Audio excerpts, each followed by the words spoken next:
So hello everybody, कैसे हो आप सब। मैं Akshay Sharma, your mathematics mentor, स्वागत करता हूं आपके अपने यूट्यूब चैनल पर। नाम है जिसका सक्सेस अचीवर्स इंस्टीट्यूट। आज मैं लेकर आया हूं आपके लिए क्लास 10th का चैप्टर नंबर 4 यानी कि क्वाड्रेटिक इक्वेशन। हमारा प्यारा क्वाड्रेटिक इक्वेशन है, तो आज का लेक्चर हमारा इस पे पहला होने वाला है। तो आज हम क्या बात करेंगे, आज हम बात करेंगे बेसिक से। बिल्कुल क्वाड्रेटिक इक्वेशन क्या होती है, उसकी जनरल फॉर्म क्या होती है, ठीक है। और इक्वेशन के बारे में हम लोग पहले भी समझ चुके हैं। चैप्टर 3 में हमने समझा था कि इक्वेशन क्या होती है, LHS बराबर RHS। यानी आप जब दो चीज़ों को कंपेयर कर रहे होते हो कि कोई चीज़ दूसरी चीज़ के बराबर होगी या नहीं होगी, होगी तो कब होगी, तो किन वेरिएबल्स की वैल्यू में डालो जिससे कि आपकी इक्वेशन LHS और RHS क्या हो जाए, बराबर। बराबर का मतलब क्या हो जाए, बैलेंस। तो यानी अब आपको यहाँ पर से क्या करना है, इक्वेशन तो है, इसका मतलब आपको सोल्यूशन की बात करना है। सोल्यूशन क्या होंगे, जिससे वेरिएबल की वैल्यू डालो जिससे कि LHS RHS क्या हो जाए, आपका बैलेंस हो जाए। तो अब इक्वेशन कौन सी मिलेंगी अपने पास इस चैप्टर में, हमारा पूरा फोकस किस पे रहेगा, हमारा पूरा फोकस रहेगा किसके, क्वाड्रेटिक इक्वेशन के ऊपर। यानी क्वाड्रेटिक तो जानते हो ना, क्वाड्रेटिक से याद आना चाहिए आपको डिग्री 2 वाला पॉलिनोमियल, जिसको आपने क्वाड्रेटिक पॉलिनोमियल बोला था। तो ये कोई नई चीज नहीं है। चैप्टर 2 में जो भी आपने क्वाड्रेटिक के रिगार्डिंग पढ़ी थी ना, वो सब चीजें यहाँ पर यूज होंगी। और मैं आपको बाकायदा रिकॉल कराऊंगा। ऐसा ही नहीं कि सीधा वो स्टार्ट कर दें क्वाड्रेटिक इक्वेशन लो सोल्व करो, नहीं नहीं नहीं। पहले हम बेसिक को समझेंगे, अच्छे से समझेंगे, हर चीज को थोड़ा रिकॉल करेंगे चैप्टर 2 वाली चीजों को। उसके बाद आज हम जो पढ़ेंगे ना इसमें, क्योंकि हमको करना क्या है, पूरा पूरा फोकस एक ही चीज पे रहेगा कि हमें सॉल्यूशन निकालना है। और किसका, क्वाड्रेटिक इक्वेशन का। तो सॉल्यूशन के जो तरीके हैं, अब डिपेंड करेगा इक्वेशन कैसी आई है। क्वाड्रेटिक में भी अलग अलग केसेस देखने को मिलेंगे, तो उसका सॉल्यूशन आप कैसे कैसे निकाल सकते हो, जो कि आपने चैप्टर 2 क्वाड्रेटिक पॉलिनोमियल को सिंप्लीफाई करने के लिए, जीरोस निकालने के लिए यूज करा था। वो था हमारा फैक्टराइजेशन, मिडिल टर्म स्प्लिटिंग भी बोलते हैं इसको।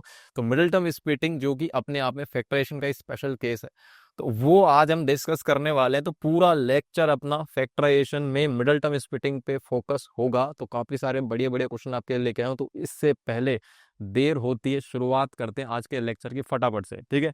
चलो, तो भाई हम बात कर लेते हैं, क्या बातें हैं। सबसे पहले तो हम समझते हैं क्वाड्रेटिक इक्वेशन क्या होती है, ठीक है। शुरुआत अपनी यहीं से होगी, क्वाड्रेटिक इक्वेशन क्या होती है। तो भाई इक्वेशन क्या होती है, आ जाओ पहले तो याद कर ले थोड़ा, इक्वेशन इक्वेशन क्या होती है। तो इक्वेशन का मतलब मैं बता चुका हूँ आपको। इक्वेशन में आ रहा है इक्वेट। इक्वेट का मतलब होता है आप एक चीज को दूसरी चीज के क्या करने चाह रहे हो, बराबर। यानी कि इक्वेट का मतलब है कि आपके पास कोई दो चीजें आएंगी। अब वो दो चीजें मतलब एक इधर की दुनिया, एक उधर की दुनिया, ठीक है। अब LHS का मतलब हम जानते हैं लेफ्ट हैंड साइड, और RHS का मतलब होता है राइट हैंड साइड। तो आप कोई भी दो चीजों को जब बराबर कराते हो, अब वो दो चीजें तो कुछ भी, इधर भी कोई कचरा हो सकता है, इधर भी कोई कचरा हो सकता है। तो वो कचरा जो है ना, यहाँ पर से ऐसा कुछ कचरा नहीं होगा। यहाँ पर आपके पास मिलेगा क्या, आपके पास क्वाड्रेटिक, ठीक है। अब क्वाड्रेटिक जो होता है, उससे आपको याद आना चाहिए, अच्छा मेरे को याद आ गया सर, क्या याद आ गया, डिग्री। डिग्री कितनी है अपनी, 2। तो डिग्री 2 वाले को अपन लोग क्या बोल रहे हैं, क्वाड्रेटिक, है ना। अब डिग्री 2 से आपको याद आना चाहिए क्या, अरे हमने पढ़ा है चैप्टर 2 के रिगार्डिंग, है ना। क्या पढ़ा था हमने चैप्टर 2 में, कि क्वाड्रेटिक पॉलिनोमियल होता था, यानी कि ax² प्लस में bx प्लस सी, यही था।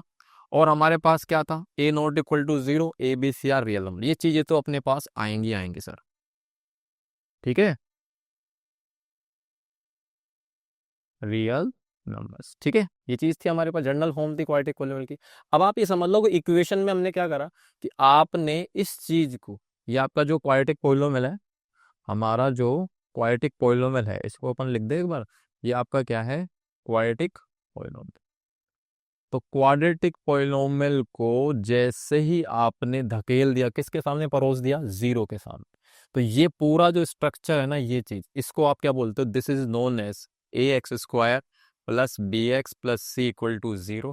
और इसी चीज को सर आप क्या बोलने वाले हो, इसी चीज को मैं बोलूंगा, प्यारा सा नाम आता है हमारा, क्वाड्रेटिक इक्वेशन, ठीक है। इसी को अपन क्या बोलते हैं, क्वाड्रेटिक इक्वेशन।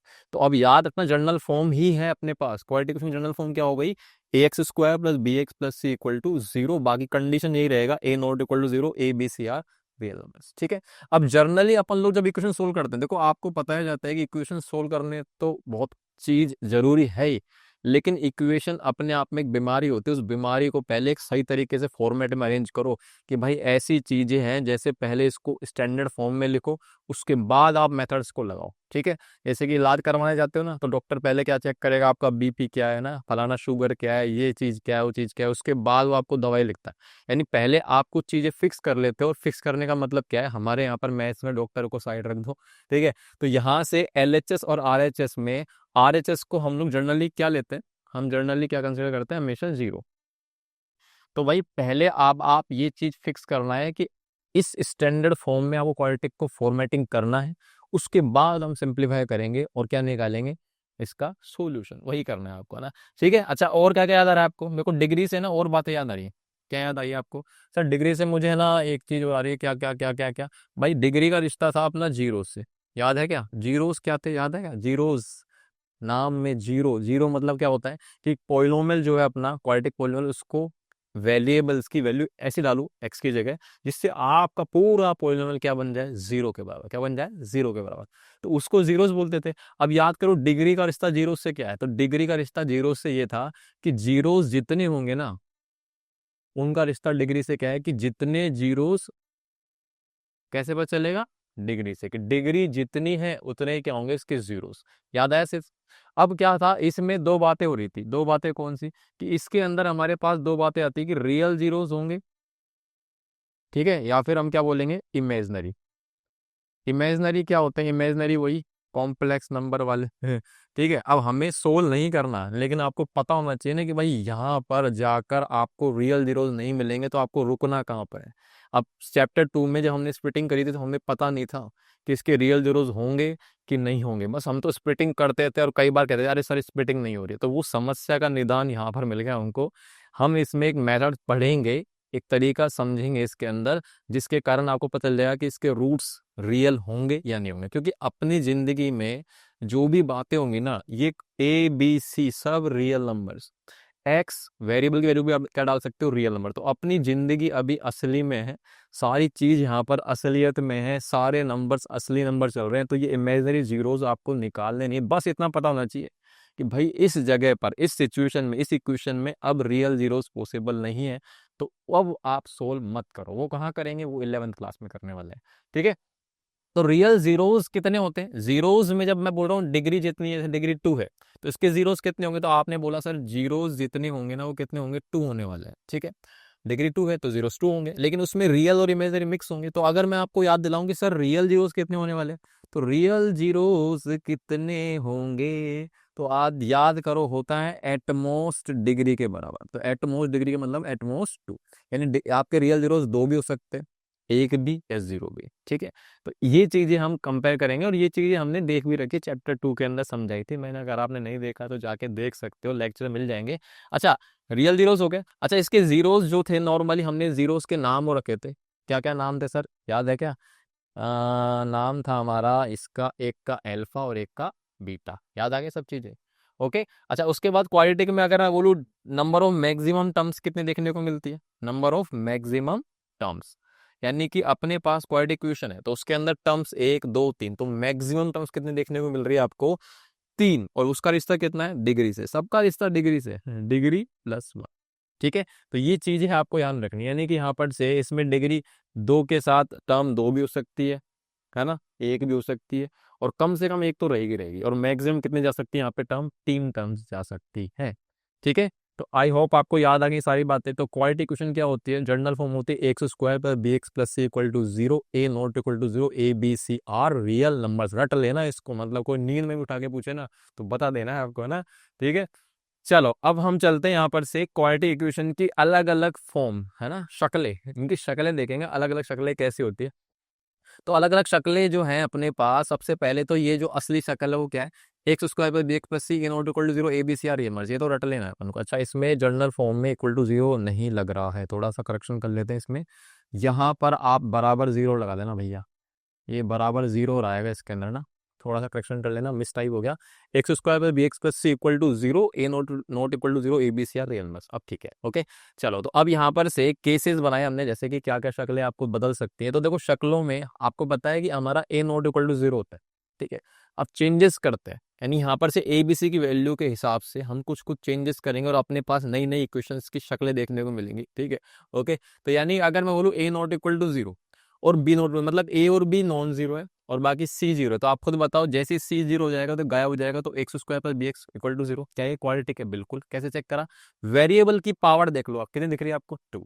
तो अपने पास जब वेरिएबल की पावर 2 दिख रही है तो उसका मतलब क्या बन जाएगा, आपका डिग्री 2 बन जाएगी। ठीक है, और पॉलिनोमियल तो होना जरूरी है। कल को यहाँ पे आपको रूट एक्स दिख गया तो आप बोलोगे सर एक्स की पावर 2 तो दिख रही है ना, क्या दिक्कत है, क्वाड्रेटिक बना दो। ना ना ना ना, अगर रूट एक्स है तो उसकी एक्स की पावर क्या, हाफ। तो भाई क्वाड्रेटिक पॉलिनोमियल होना जरूरी है ना पहले, उसके बाद तो आपका क्वाड्रेटिक बनेगी। ठीक है, तो इसका मतलब अगर मैं इसका छोटा सा प्यारा सा एग्जाम्पल दूं, तो एग्जाम्पल आप दे सकते थे 3x² प्लस में 6x इक्वल टू 0। तो क्या आपके पास ये है क्या, बिल्कुल ये क्वाड्रेटिक है। ओके, नेक्स्ट देखो सेकंड वाला क्या है, अगर a नॉट इक्वल टू 0 है और b 0 है और c नॉट इक्वल टू 0। इस बार मैंने क्या करा, इसमें तो c 0 करा था, बाकी a और b नॉन जीरो थे। अब की बार मैंने सोचा यार a नॉट इक्वल टू 0 कर दिया, c नॉट इक्वल टू 0 कर दिया और b 0 कर दिया। तो अब बताओ यहाँ पर से b 0 हो गया। b 0 का मतलब पता है क्या है, अगर यहाँ पर से b 0 है तो मैं कह सकता हूँ कि लीनियर टर्म एग्जिस्ट नहीं करती है ना। क्या बोल रहा हूँ, नो लीनियर, कोई लीनियर टर्म इसके अंदर नहीं है। ठीक है भाई। अच्छा, तो इसके बाद ये शक्ल बन के आई और इस शक्ल का नाम भी है पवित्र क्वाड्रेटिक इक्वेशन। क्या नाम है इसका, प्योर क्वाड्रेटिक इक्वेशन। ठीक है, तो एग्जांपल ले लेते हैं छोटा छोटा सा थोड़ा सा। जैसे कि मैंने सिंपल से लिया x² -4 इक्वल टू 0।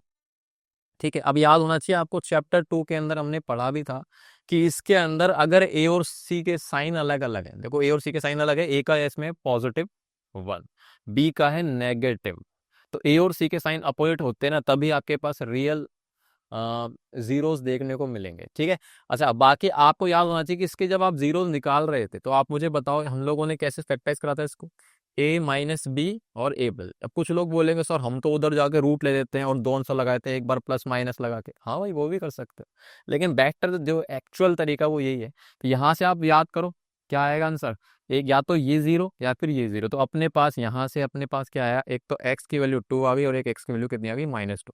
तो इन का एक नाम दिया था हम लोगों ने इस चैप्टर के अंदर कि इसमें जीरोस जो है ना उनका मैग्नीट्यूड सेम है पर साइन क्या है, अपोजिट। यानी कि इसको हम बोलते हैं कि जीरोस विद सेम मैग्नीट्यूड, है ना, बट अपोजिट इन साइन या ऑल्टरनेट इन साइन भी बोल सकते हैं ना। तो मैं तो पूरा ही लिख रहा हूँ, कल को आप बोल दो कि आधा अधूरा लिख दिया। ठीक है, आगे मेरी बात समझ में। तो इस तरह के जीरोस कब आते हैं, जब अपने पास लीनियर टर्म एग्जिस्ट नहीं करती और साथ में साथ जो ए और सी का साइन है ना ये अपोजिट होता है, मतलब ए पॉजिटिव और सी नेगेटिव, तो सी पॉजिटिव तो ए नेगेटिव, ऑल्टरनेट। अगर दोनों का साइन सेम हो गया ना तो वो रियल जीरोस देगा ही नहीं, है ना। जैसे कि आप, मैं बताऊं आपको, इस तरह का एग्जाम्पल आप लेके देख लो, जैसे x² प्लस में 4 मैंने ये ले लिया। अब आप देख लो इसमें b तो 0 है, साथ में a एंड c का जो साइन है ना इनका साइन सेम है। और अब आप ऑब्जर्व करने लग जाओगे तो आप देखोगे कि इसमें एक्स की वैल्यू कुछ भी डाल दो, कोई भी रियल वैल्यू डालो, इसका स्क्वायर जो भी बनेगा ना वो आपका मिनिमम से मिनिमम 0 होगा, नहीं तो पॉजिटिव होगा। और पॉजिटिव में 4 जोड़ूंगा तो कभी वैल्यू 0 के बराबर पॉसिबल ही नहीं है। 4x की वैल्यू जो रियल वैल्यू है ना, रियल नंबर के लिए नहीं है। बाकी आपको मैंने बताया ना, रियल नहीं होंगे तो क्या होंगे, फर्जी, फर्जी, इमेजिनरी। ठीक है, तो याद रखना इसमें कंडीशन है, थोड़ा थोड़ा सा याद रखना, आजकल पूछ लेते हैं भाई एमसीक्यू वगैरह में। अच्छा, उसके बाद थर्ड फॉर्म क्या है, थर्ड हमारे पास आ रही है कि अगर a नॉट इक्वल टू 0 और b 0 और c 0। इस बार मैंने क्या है, दोनों को 0 कर दिया, तुम दोनों 0 हो जाओ। तो उसके बाद x² इक्वल टू में 0 है, तो एग्जाम्पल इसका जब आप लोगे तो आपने जैसे मान लो 3x² चला गया, 3x² इक्वल टू 0। अब इसमें 0 आप आराम से पता लगा सकते हो, इसमें तो क्या ही x के 0 डाल दो, बस एक ही 0 आएगा, 0। लेकिन आपको याद होना चाहिए कि इसमें जो जीरोज है ना उनकी शक्लें सेम आ सकती है, मतलब दो आंसर आ सकते हैं और दोनों की वैल्यू सेम है, तो उसी को हम बोलते हैं रियल एंड इक्वल जीरोस। ये सब चीजें भी आगे समझेंगे अगले लेक्चर्स में। अब देखते हैं इसमें क्या क्या पढ़ने वाला है, इसमें पढ़ेंगे सिर्फ फैक्टराइजेशन। ठीक है, तो बस मैं हल्का हल्का सा आपके दिमाग में कीड़े छोड़ रहा हूँ। अच्छा, अब देखो क्या हुआ कि a नॉट इक्वल टू 0 एक कंडीशन है, पर फिर भी हम क्या कर रहे हैं, छेड़खानी करने की आदत होती है ना कि ना ना मैं तो करके मानूंगा, छेड़ूंगा छोड़ूंगा। तो a की वैल्यू 0 नहीं है, लेकिन इस बार मैंने सोचा कर लेते हैं, कोई दिक्कत नहीं, कर लिया, हमने कर लिया। तो अगर a 0 और b 0 है, दोनों 0 कर दिए पर c को 0 नहीं रखा, तो देखो अपने पास कुछ ऐसा फॉर्मेट बनेगा। अब आप खुद सोचो, ये तो खत्म है, ये 0 है, दिस इज 0, दिस इज 0, तो c बराबर 0। तो क्या ये हो सकता है क्या? देखो मान लो फॉर एग्जाम्पल आपने c की वैल्यू ले ली मान लो 5। अब सोचो ये तो खत्म है, तो 5 कभी 0 के बराबर हो सकता है? ये तो इक्वेशन ही नहीं है। ये चीजें, ये आकाश और ये पाताल कभी कंपेयर नहीं हो सकते, ये चीजें बैलेंस ही नहीं कर रहा है इक्वेशन। तो इसका मतलब इसको हम क्या बोलते हैं, कॉन्ट्राडिक्शन, है ना, धोखा हो गया। कि ये तो भाई धोखा हो गया, धोखा, हाँ धोखा हो गया कि अपोज कर रहा है, मतलब ये चीज बराबर हो नहीं सकती है। तो जब भी अपने पास a 0 और b 0 और सी जीरो नहीं है ना, याद रखना सी जीरो नहीं। कल को आप बोलो सर सी की वैल्यू जीरो रख दो ना, जीरो बराबर जीरो हो जाएगा। भाई यहाँ पे सी की value not equal to zero है, जीरो नहीं है। तो जीरो बराबर जीरो हो जाता तब तो मजा ही मजा है, पर यहाँ पे मजा नहीं, यहाँ पे सजा है क्योंकि सी जीरो नहीं है। तो इसका मतलब इसको हम क्या बोलते हैं, कॉन्ट्राडिक्शन वाली फॉर्म। नेक्स्ट अगला क्या है, तो अगला यहाँ पहले तो अगले से जाने पहले यहाँ पे जीरो लगा लेना, मिस टाइप हुआ पड़ा है, ठीक है। हाँ भाई अगली फॉर्म क्या है, देखो अगली फॉर्म अपने पास कह रहा है कि ए जीरो है बी भी जीरो, इस बार तीनों जीरो कर दिया, हटा खत्म ही कहानी, तीनों जीरो कर दिए। अच्छा तीनों जीरो कर दिया ना, तो देखो खास बात है, अब आप याद कर लो, अगर आप थोड़ा बहुत पॉलिनोमियल पढ़ाओ, तो हमारा जो ये था ना, इसको हम बोलते हैं सर जीरो पॉलिनोमियल। क्या बोलते हैं, जीरो। जीरो पॉलिनोमियल क्या था कि जब सारी जो टर्म्स है ना उनके कोफिशिएंट जीरो हो जाए, इवन कांस्टेंट टर्म भी जीरो हो जाए, तो सब कुछ जीरो ही तो बन गया, तो जीरो बराबर जीरो, तो बैलेंस हो गई ना। और जो चीज बैलेंस हो गई हमेशा के लिए, तो उसमें क्या फर्क पड़ेगा कि आप उसमें वेरिएबल वैल्यू कुछ ही डालो, कुछ ही डालो। मतलब इसके कितने सोल्यूशन बन गए, इसके सोल्यूशन बन गए बहुत सारे। क्या बन गए, बहुत सारे सोल्यूशन बन गए, यानी जीरोस की बात कर लो, जीरो एक ही बात है ना।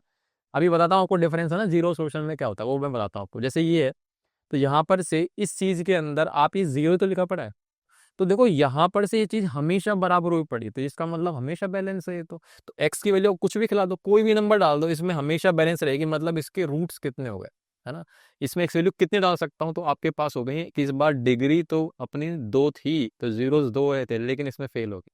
क्योंकि आपको याद होना चाहिए जीरो पॉलिनोमियल जो होता है ना, उसके जीरोस बहुत सारे होते हैं, इनफाइनाइट, इनफाइनाइट बोलते हैं, ठीक है। इसका मतलब इसमें जब भी ऐसी कंडीशन आए, इसमें ए जीरो बी जीरो सी जीरो, यानी तीनों चीजें जीरो हो जाते हैं ना, तो उसको हम क्या बोलते हैं कि भाई साहब तुम तो अब मोक्ष प्राप्त कर चुके हो, अब तुम इक्वेशन नहीं हो सामान्य, अब तुम इक्वेशन से ऊपर उठ के क्या बन चुके हो, आइडेंटिटी। और आइडेंटिटी में वो कंसिडर करते हैं, ऐसे बोलते हैं कि जब आपने पास एक क्वालिटी इक्वेशन है जिसके रूट्स दो से ज्यादा है, जिसके रूट्स दो से ज्यादा है, तो उसका मतलब समझ गए ना, दो से ज्यादा का मतलब तीन चार पाँच छः कितने भी हो सकते हैं। तो इसका मतलब उस दौरान हमारी जो कंडीशन रहती है ना, वो ए जीरो बी जीरो और सी जीरो हो जाती है, ध्यान रखना है ना, ठीक है। तो सिंपल सी चीज है, मतलब कोई भी चीज है ऐसे लिखा पड़ा है, तो भाई सीधी सी बात है, ये तो आपकी बैलेंस है, always balance, this is always balance. तो इसका मतलब जब भी ऐसी चीजें आए, तो आप क्या बोलोगे कि इसके जो भी हमारे पास कंडीशन आएगी, इसमें रूट्स दो से ज्यादा होंगे, और यहाँ पर अपने पास ए जीरो बी जीरो और क्या होने वाला है, सी को, ठीक है। आगे मेरी बात समझ में, ध्यान रखना है इस चीज को ना, ओके। चलो हाँ भाई लो, अब इस पे क्वेश्चन भी आ गया, तो क्वेश्चन को मौका देते हैं और हम अपने आप फटाफट से एक चौका देते हैं ठीक है। चलो भाई क्या कह रहा है क्वेश्चन के अंदर कि ये क्वाड्रेटिक है नहीं, पहले देख लो general form, A X square plus B X plus C, है ना, ठीक है, हैव एटलीस्ट थ्री रूट्स, यानी कम से कम इसके तीन रूट है। अब क्वाड्रेटिक है और उसके कम से कम तीन है, कम से कम तीन का मतलब तीन भी हो सकते हैं, चार पांच छह कुछ भी हो सकते हैं। तो कम से कम तीन रूट अगर आ रहे हैं, तो इसका मतलब समझ गए आप कि ये बेवकूफ बनाने जा रहा है। ये क्वाड्रेटिक इक्वेशन तो है, पर इसके रूट जब तीन या तीन से ज्यादा है, तो उस वक्त ये बन चुकी है, मोक्ष प्राप्त हो गया, इसको आइडेंटिटी बन चुकी है। और आइडेंटिटी बन चुकी है, तो इसका मतलब यहाँ से आपको पता है ए जीरो बी भी जीरो हो जाएगा और सी भी क्या हो जाएगा आपका जीरो, ठीक है। तो पूछ रहा है वैल्यू ऑफ के पी एम बताओ, तो बता देंगे, क्या टेंशन है। तो यहाँ से K square minus four equal to zero हो गया, इधर से अपने पास P plus five equal to zero हो गया, इधर से टू एम इक्वल टू कितना हो गया, जीरो। तो देख लो किसकी किसकी क्या वैल्यू आ रही है, सिंपल है। तो भाई के square minus four equal to zero, तो आप अभी सोल्व करके आए उसको, तो ना सीधा लिख दूं के बराबर, अच्छा पुराना वाला तरीका ले लेते हैं, बचपन वाला। ये के स्क्वायर बराबर फोर है, तो हम स्क्वायर रूट लेते हैं। जैसे ही हम स्क्वायर रूट लेते हैं, तो दोनों पर तरफ से पावर हो जाएगी हाफ हाफ, है ना। तो ये रूट फोर है, पर क्योंकि डिग्री इवन है, इवन डिग्री है, तो दो आंसर आते हैं, एक प्लस का और एक माइनस का, ध्यान रखना इस चीज को। के बराबर में प्लस माइनस में रूट ऑफ फोर कितना होता है, टू, है ना, रूट ऑफ फोर टू होता है, नेगेटिव नहीं होता minus two, root four minus two नहीं होता, ओके। तो ये नेगेटिव पॉजिटिव डिग्री के कारण आता है, ठीक है। यहाँ से तो ये आ गया, पी की वैल्यू कितनी आ रही है, -5। यहाँ से कितनी आ रही है भैया, टू एम बराबर जीरो है, तो एम की वैल्यू सीधा सीधा कितना आएगी, जीरो। एम बराबर जीरो अपॉन टू बराबर जीरो, ठीक है। आगे बस समझ में, तो छोटू मोटू क्वेश्चन था, चलो आगे बात करते हैं। अब अगला जो है एक और फॉर्म है इसके अंदर, कि यहाँ पर से फॉर्म तो बाद में, पहले जीरो लगा लो, ठीक है। हाँ भाई, अब इसमें अगला फॉर्म क्या आ रहा है कि अगर ए जीरो है पर बी और सी जीरो नहीं है, अब ए जीरो कर दिया मैंने, तो खुद सोचो, जैसे ही हमारे पास क्वाड्रेटिक है, वो उसकी डिग्री जो है टू होती है, तो उसका जो कोफिशिएंट होता है वो जीरो नहीं होना चाहिए, तभी तो क्वाड्रेटिक बनी रहेगी। और जैसे ही उसको जीरो करा, जैसे इसको जीरो कर दो, खत्म हो जाएगा और अपने पास बी एक्स प्लस सी बन जाएगा, और इसको हम क्या बोलते हैं, लीनियर। लीनियर मतलब समझ गया ना, ये लीनियर पॉलिनोमियल है। क्या है? Linear polynomial, linear polynomial. और आपको पता होना चाहिए लीनियर पॉलिनोमियल का ग्राफ क्या था। अच्छा, इसके जीरोस कितने होंगे? इसके इसके है ना इमेजिनरी जीरोस नहीं होते, इसके ऑल रियल जीरोस होते हैं। और ऑल रियल जीरोस में भी कितने आएंगे? अब भाई इसकी डिग्री 1 है तो रियल जीरोस भी कितने आएंगे? एक ही आने वाला है। इसका जो ग्राफ था भैया क्या था? स्ट्रेट लाइन, है ना, ध्यान रखना। तो कई बार पूछ लेते हैं कि अगर क्वाड्रेटिक इक्वेशन के अंदर जो एक्स स्क्वायर का कोफिशिएंट ए है वो अगर जीरो हो जाता है तो उस पर क्या इंपैक्ट पड़ेगा क्वाड्रेटिक का? तो क्वाड्रेटिक जो है क्या बन जाएगी? लीनियर। और लीनियर का जो ग्राफ बनता है वो क्या बनता है? Straight line. ठीक है, ओके, चलो आगे बात करते हैं। हाँ, अब अपने पास देखो एकदम लेटेस्ट इसी साल का क्वेश्चन है भाई, इसी साल का। और क्या क्वेश्चन है देखो, बहुत आसान, इसी पर कि भाई कौन सी इनमें से क्वाड्रेटिक इक्वेशन होगी, कौन सी इक्वेशन इनमें से क्वाड्रेटिक होगी। तो आप क्वाड्रेटिक की जनरल फॉर्म आपको पता है, X square by B X plus C equal to zero, उस फॉर्मेट में अरेंज करके देख लो, तब तो पता चल जाएगा क्वाड्रेटिक है या नहीं है ना। तो कुछ लोग सोचते हैं इन पे क्वेश्चन नहीं आएगा, देख लो आजकल ऐसे घुमा घुमा के बेवकूफ बना रही है सीबीएसई। जो ओवर कॉन्फिडेंट रहते हैं ना, ये तो पूछेगा ही नहीं, वही पूछ रहा है। चलो तो भाई देखो यहाँ से ऑप्शन ए का यूज करते हैं, ठीक है। अब बताओ क्या बनेगा, ऑब्जर्व कर सकते हो, पर मुझे नहीं पता मेरे व्यूअर्स कितने नॉलेज वाले हैं। तो ए माइनस बी का होल स्क्वायर क्या होता है? A square plus B square minus में 2ab। एक्स स्क्वायर कट गया, खुद सोचो, एक्स स्क्वायर स्क्वायर कट गया, तो जैसी एक्स स्क्वायर यानी डिग्री 2 वाली टर्म गई। तो अब ये आपका जो भी बनेगा, आपको पता है इसको अरेंज करना चाहो तो कर लो ये जनरल फॉर्म में, पर ये पता है कि डिग्री 2 ही नहीं है, तो इसका मतलब ये आपका लीनियर है, क्वाड्रेटिक नहीं है। इसका मतलब आपका ऑप्शन ए गलत है। अच्छा, उसके बाद जो बी है उसको चेक कर ले। एक्स प्लस में रूट एक्स का होल स्क्वायर बराबर में 2x रूट एक्स, इसको चेक करो। तो ए प्लस बी का होल स्क्वायर, जब तक सिंपलीफाई नहीं कर ले तब तक आंसर नहीं करना है, पहले सिंपलीफाई करे फिर विश्वास करे, ठीक है। तो भाई यहाँ से कितना बनेगा? तो ए को ए प्लस बी का होल स्क्वायर, ए स्क्वायर प्लस में रूट एक्स का स्क्वायर, रूट एक्स का स्क्वायर हो जाएगा कितना? एक्स प्लस में 2a इंटू बी। अब क्या देख रहे हो आप? अरे वाह, ये इधर आएगा तो माइनस हो जाएगा, कट जाएगा, तो इधर कुछ नहीं बचा। X square plus X equal to zero. अब आप बताओ क्या ये क्वाड्रेटिक है? बिल्कुल। हर वेरिएबल की पावर होल नंबर हो, क्योंकि पॉलिनोमियल कंडीशन है, और पावर टू हाईएस्ट है, इसका मतलब ये आपकी प्यारी सी क्वाड्रेटिक है, यानी इसका ऑप्शन बी इसका सही जवाब। ठीक है, अब आगे और देख लेते हैं, है ना, औरों को भी चेक कर लेते हैं। तो सी जो है अपने पास, उसको देखते हैं। एक्स क्यूब प्लस में 3x स्क्वायर बराबर में x प्लस 1 की पावर में 3, ये है। अब इसमें क्यूब आ गया तो क्यूब का फॉर्मूला लगाना पड़ेगा भाई। तो एक्स क्यूब, पर हालांकि आप ऑब्जर्व कर सकते हो, देखो इसमें जो भी आएगा ना x की पावर 3 आएगी ना, और x की पावर 3 से x की पावर 3 कट जाएगी, तो इतना ऑब्जर्व कर लिया। जैसे ही 3 गई तो अब अपने पास बचेगा क्वाड्रेटिक वाली टर्म, तो उसको देखना पड़ेगा, क्योंकि अभी तो दिखने में क्यूबिक वाली फीलिंग आ रही है, तो क्यूबिक वाली भी नहीं आएगी क्योंकि कट जाएगा। तो ये चीज आप ऑब्जर्व कर सकते हो। चलो फिर भी मैं कर देता हूँ। ए प्लस बी का होल क्यूब क्या होता है? तो ए क्यूब प्लस में B cube plus 3a square B plus में 3ab स्क्वायर। ठीक है, लिख दिया मैंने सही से फॉर्मूला। तो अब यहाँ से ना ये ए प्लस बी का आइडेंटिटी लगाइए। तो एक्स क्यूब प्लस में 3x स्क्वायर बराबर में एक्स क्यूब प्लस 1 प्लस में 3x स्क्वायर प्लस में 3x। अब देखो कुर्बानी क्या क्या हो रही है। तो एक्स क्यूब से एक्स क्यूब कर गया, क्यूबिक खत्म, है ना। अब 3x स्क्वायर से स्क्वायर कटा, क्वाड्रेटिक भी खत्म। तो अब 3x प्लस 1 इक्वल टू 0 बचा है, 3x प्लस 1 इक्वल टू 0। तो इसका मतलब क्या ये अपने पास अब लीनियर नहीं है? बिल्कुल ये तो लीनियर है, और लीनियर नहीं बतानी आपको क्वाड्रेटिक। ठीक है, ऐसे अब आप ऑप्शन डी को भी चेक कर लेते हैं। ऑप्शन डी ये लिखा पड़ा है, तो ये आपके पास है एक्स प्लस 1 एक्स माइनस 1 बराबर में एक्स प्लस 1 का होल स्क्वायर। तो भाई क्या बन रहा है देखो, इसको सोल्व कर ले। तो देखो यहाँ से ए प्लस बी माइनस बी की शक्लें दिख गई, तो ये बनेगा एक्स स्क्वायर माइनस 1 का स्क्वायर 1। इधर ओपन कर लो, एक्स स्क्वायर प्लस 1 प्लस में 2ab। तो देखो आप यहाँ से फिर से कुर्बानी हो गई, जैसे कुर्बानी हो गई तो जो भी बच रहा है ये आपका क्या है? लीनियर। तो इसका मतलब इसका ऑप्शन क्या आएगा? ऑप्शन नंबर 20 का करेक्ट है। अब आपको एमसीक्यू का 1 नंबर मिल गया, बोर्ड का स्टैंडर्ड का पेपर का क्वेश्चन है ये। हाँ भाई, चलो अगला अपने पास क्वेश्चन है, कंसिडर द इक्वेशन ये। अच्छा, इसको आपने कंसिडर कर लेना है ना। अब ये कह रहा है कि for the equation to be quadratic, यानी इस इक्वेशन को क्वाड्रेटिक रखने के लिए इनमें से कौन सी वैल्यू k की नहीं होगी, यानी इधर जो k दिख रहा है ना उसकी वैल्यू क्या नहीं होगी, जिससे कि आपकी ये क्वाड्रेटिक बनी रहे। तो आपको वो वैल्यू सेलेक्ट करनी है जिससे क्वाड्रेटिक नहीं रहे। ठीक है, ओके, ठीक है भाई, चलो कह रहा है ना, एक मिनट रुको, for the equation to be quadratic which of this, मतलब वही है कि कौन सी के की वैल्यू के लिए क्वाड्रेटिक नहीं होगी, है ना, कि which can not be the value of के। चलो, तो मतलब के की वो वैल्यू हटानी है आपको जिससे क्वाड्रेटिक नहीं रहे ना, क्योंकि के की वैल्यू ऐसी आगे मान लो तो क्वाड्रेटिक नहीं रही, तो फिर क्वाड्रेटिक नहीं रहेगी, तो वही आपका आंसर आएगा, तो उसको आपको नहीं लेना है। तो वो यही कह रहा है, समझ गया ना, कंफ्यूज तो नहीं हो रहे हैं इस चीज को लेके। चलो, तो for the equation to be quadratic this can not be value of K, तो पहले तो आप एक काम करो, इसको सोल्व कर लेते हैं। के एक्स स्क्वायर प्लस 2x बराबर में सी इंटू में 2x² प्लस में बी, इसको सोल्व कर लेते हैं।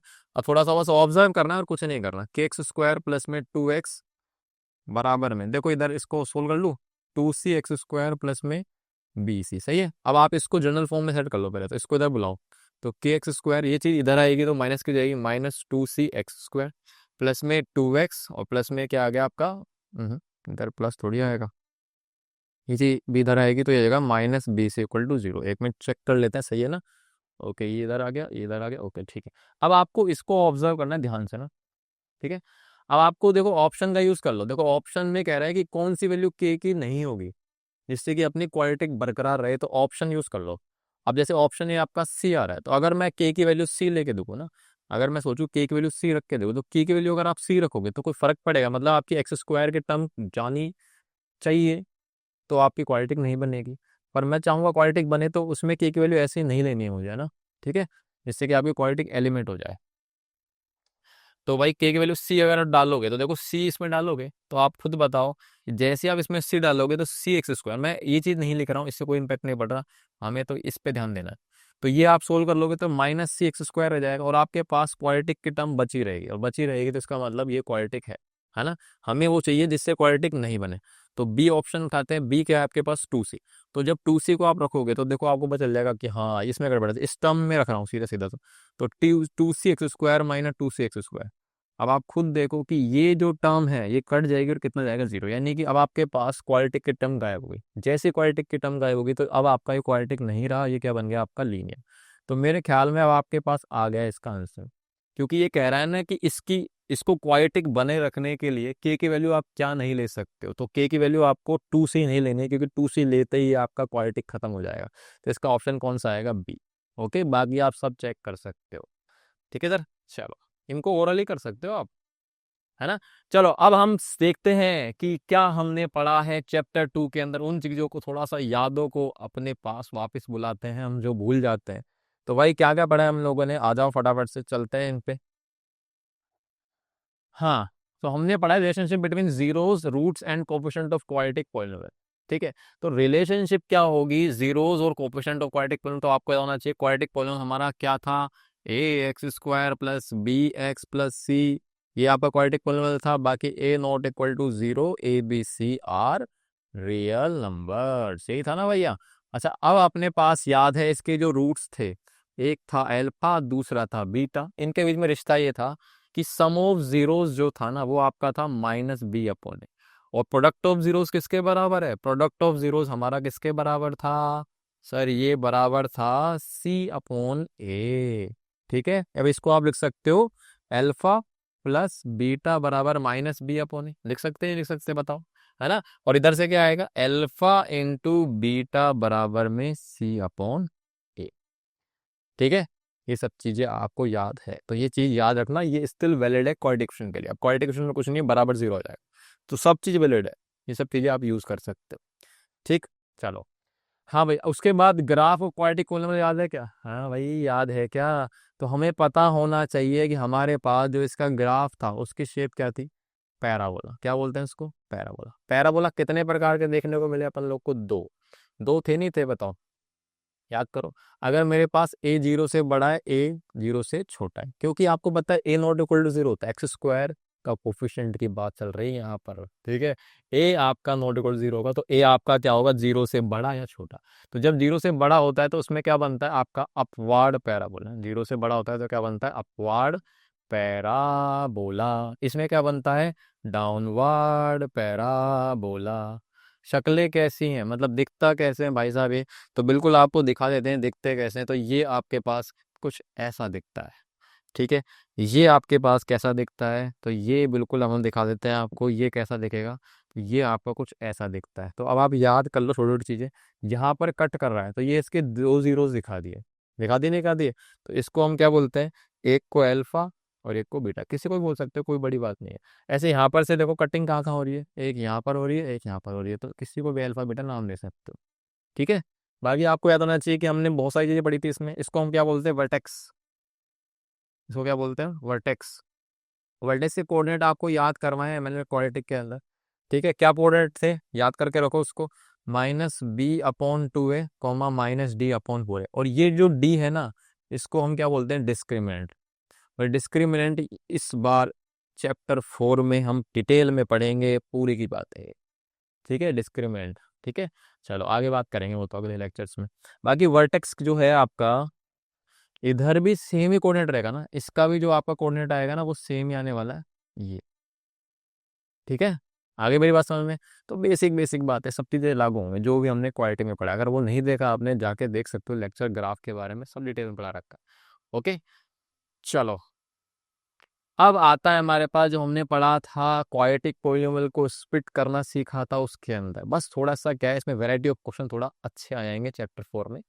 अब देखो क्वाड्रेटिक को जब हमने फैक्टराइज करा था, तो भैया याद कर लो, इसकी शक्ल को आपने ऐसे लिखा था। ठीक है, एनसीईआरटी के अंदर ए इधर है तो इधर के दे रखा है, ए की जगह, कोई टेंशन की बात नहीं, जो इधर रहता है वही बाहर आता है। पर याद रखना, इसके अंदर जब भी आप फैक्टराइज करते हो तो इसमें जो कोफिशिएंट होते हैं ना एक्स के, दोनों ब्रैकेट में, वो क्या होते हैं, 1। ठीक है, तो फैक्टराइजेशन का मीनिंग तो पता है ना आपको, फैक्टराइज मतलब तोड़ना। फैक्टराइज करने का मतलब क्या होता है, तोड़ना, तोड़ना। हाँ, तोड़ना, फैक्टराइज मतलब तोड़ना, मतलब आप यहाँ पर से एक बड़े एक्सप्रेशन को, डिग्री 2 वाले को दो छोटे छोटे, दो छोटे छोटे मतलब डिग्री 1 वाले, यानी दो लीनियर के प्रोडक्ट की फॉर्म में तोड़ रहे हो।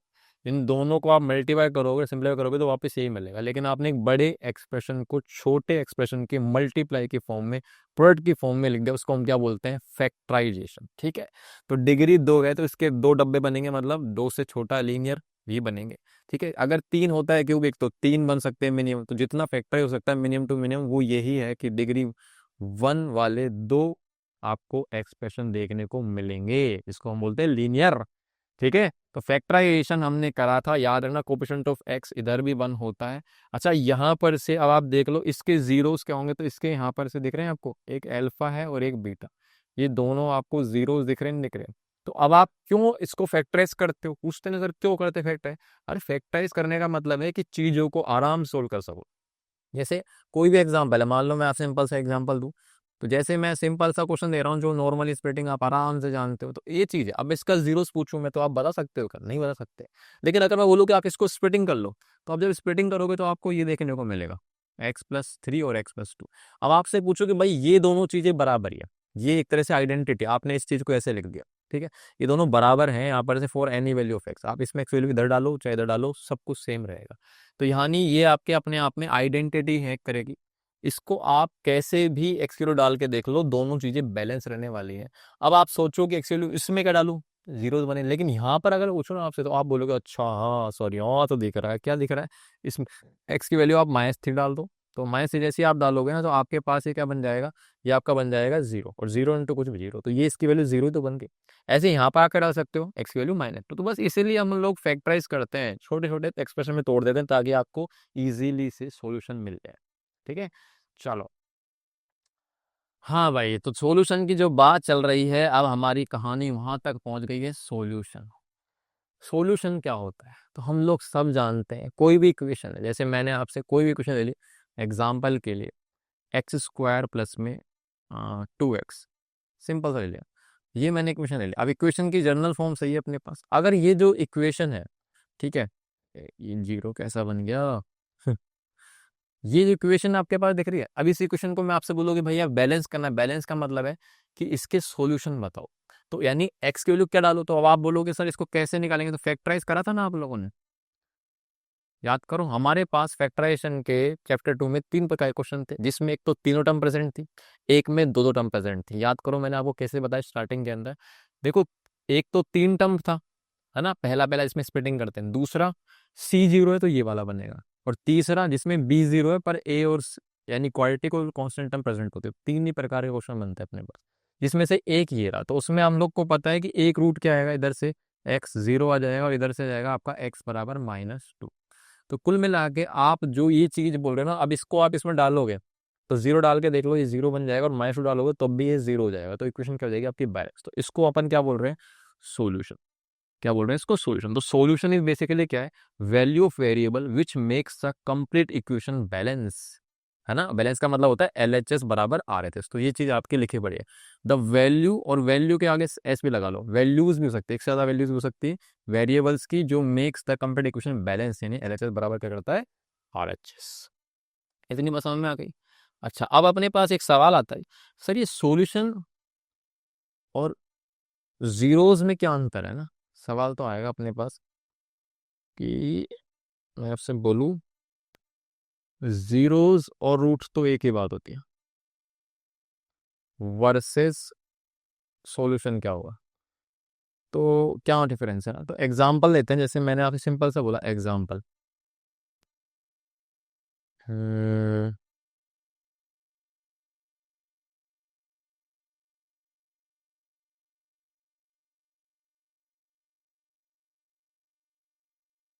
ठीक है। ये दोनों एक ही लग रही है ना, देखो ध्यान से देखो, दोनों इक्वेशन एक जैसी है, बस फर्क है अरेंजमेंट का। अगर मैं आपसे पूछूं कि यहाँ पर से इसके सॉल्यूशन क्या होंगे, तो आप बोलोगे सर एक्स की वैल्यू 2 और -2 इसको सेटिस्फाई करेगा। तो ये आपके सॉल्यूशन, क्योंकि सॉल्यूशन इज बेसिकली वेरिएबल की वो वैल्यू जिससे इक्वेशन आपकी बैलेंस हो जाए। हो गई, एक 2 और -2 डाल के ना, हो गई। लेकिन अगर मैं आपसे बोलूं कि इसमें जीरोस होंगे कि नहीं, देखो जीरोस का बेसिकली मतलब क्या है कि आप सॉल्यूशन डाल रहे हो, मान लो इसमें डाल रहे हो तो इसकी वैल्यू 4 आ रही, लेकिन जीरोस क्या आती कि वेरिएबल की वैल्यू डालो जिससे इसकी वैल्यू जीरो बने। समझे नहीं समझे, इसकी वैल्यू जीरो बने, यही तो आपका पॉलिनोमियल है। तो पॉलिनोमियल की वैल्यू जीरो बनाने के लिए जो वेरिएबल्स की वैल्यू आप डालते हो ना, उसको आप जीरो या फिर रूट बोलते हो, ठीक है। लेकिन सॉल्यूशन की जब मैं बात कर रहा हूं ना, तो इसमें यहां पर से ये चीज जो है इससे बैलेंस कर रही है इसको, उसमें मैटर नहीं कर रहा है यहाँ पे जीरो बन रहा है कि 4 बन रहा है, कुछ भी बने पर ये चीज इसके बराबर नहीं चाहिए। अब उधर चलते हैं, अगर मैं इधर पूछूं तो अब आप बोलोगे इसमें भी आपके पास 2 और -2 आएंगे सॉल्यूशन। तो स्टिल अब ये सॉल्यूशन तो वही रहेंगे, लेकिन अब आपसे मैं पूछूं कि क्या ये चीजें इसके जीरो है क्या, बिल्कुल। क्योंकि ये चीजें अब इसको जीरो के बराबर नहीं, और जो चीज जीरो के बराबर बनाती है पोलिनोमियल को, उसको हम क्या बोलते हैं, वो वेरिएबल्स को हम बोलते हैं जीरोस, वैल्यू को, ठीक है। तो ये इसके जीरोस भी हैं, और क्योंकि डालने के बाद ये बैलेंस भी कर रहा है, तो ये अपने आप में सॉल्यूशन भी बन गए। तो कुल मिला के आप ऐसा कह सकते हो कि जितने भी जीरोस होते हैं ना, ये सॉल्यूशन ही होते हैं क्वाड्रेटिक के, ठीक है। जितने भी जीरोस होते हैं ना, वो सॉल्यूशन होते हैं, लेकिन सारे सॉल्यूशन जीरोस हो ऐसा जरूरी नहीं है। समझ में आ गई इतनी बार। तो यानी कि ये कहीं ना कहीं इसके अंदर ही है, ठीक है। जीरो सारे सॉल्यूशन ही होते हैं, क्योंकि लगभग हमारा नॉर्मली वहां RHS में जीरो ही होता है, ठीक है। आगे मेरी बात समझ में, तो अपने जो स्टैंडर्ड फॉर्म है उसके हिसाब से तो सारे जीरोस वो सॉल्यूशन ही कहला सकते हैं, ठीक है भाई। चलो, अब अपने पास सॉल्यूशन समझ में आ गया कि सॉल्यूशन क्या होता है। अब सॉल्यूशन निकालना कैसे है ना, सॉल्यूशन के कौन से तरीके होंगे, तो जो अपने घिसे पिटे फिक्स तरीके हैं वो उसमें लिखे पड़े, इसमें से एक आपका कट चुका है। चलो जल्दी से बात करते हैं इसमें। तो क्या है, तो पहला अपन जो अब पढ़ेंगे फैक्टराइजेशन और मिडिल टर्म स्प्लिटिंग। तो मिडिल टर्म स्प्लिटिंग आती है वैसे, बस फटाफट से करेंगे क्वेश्चन।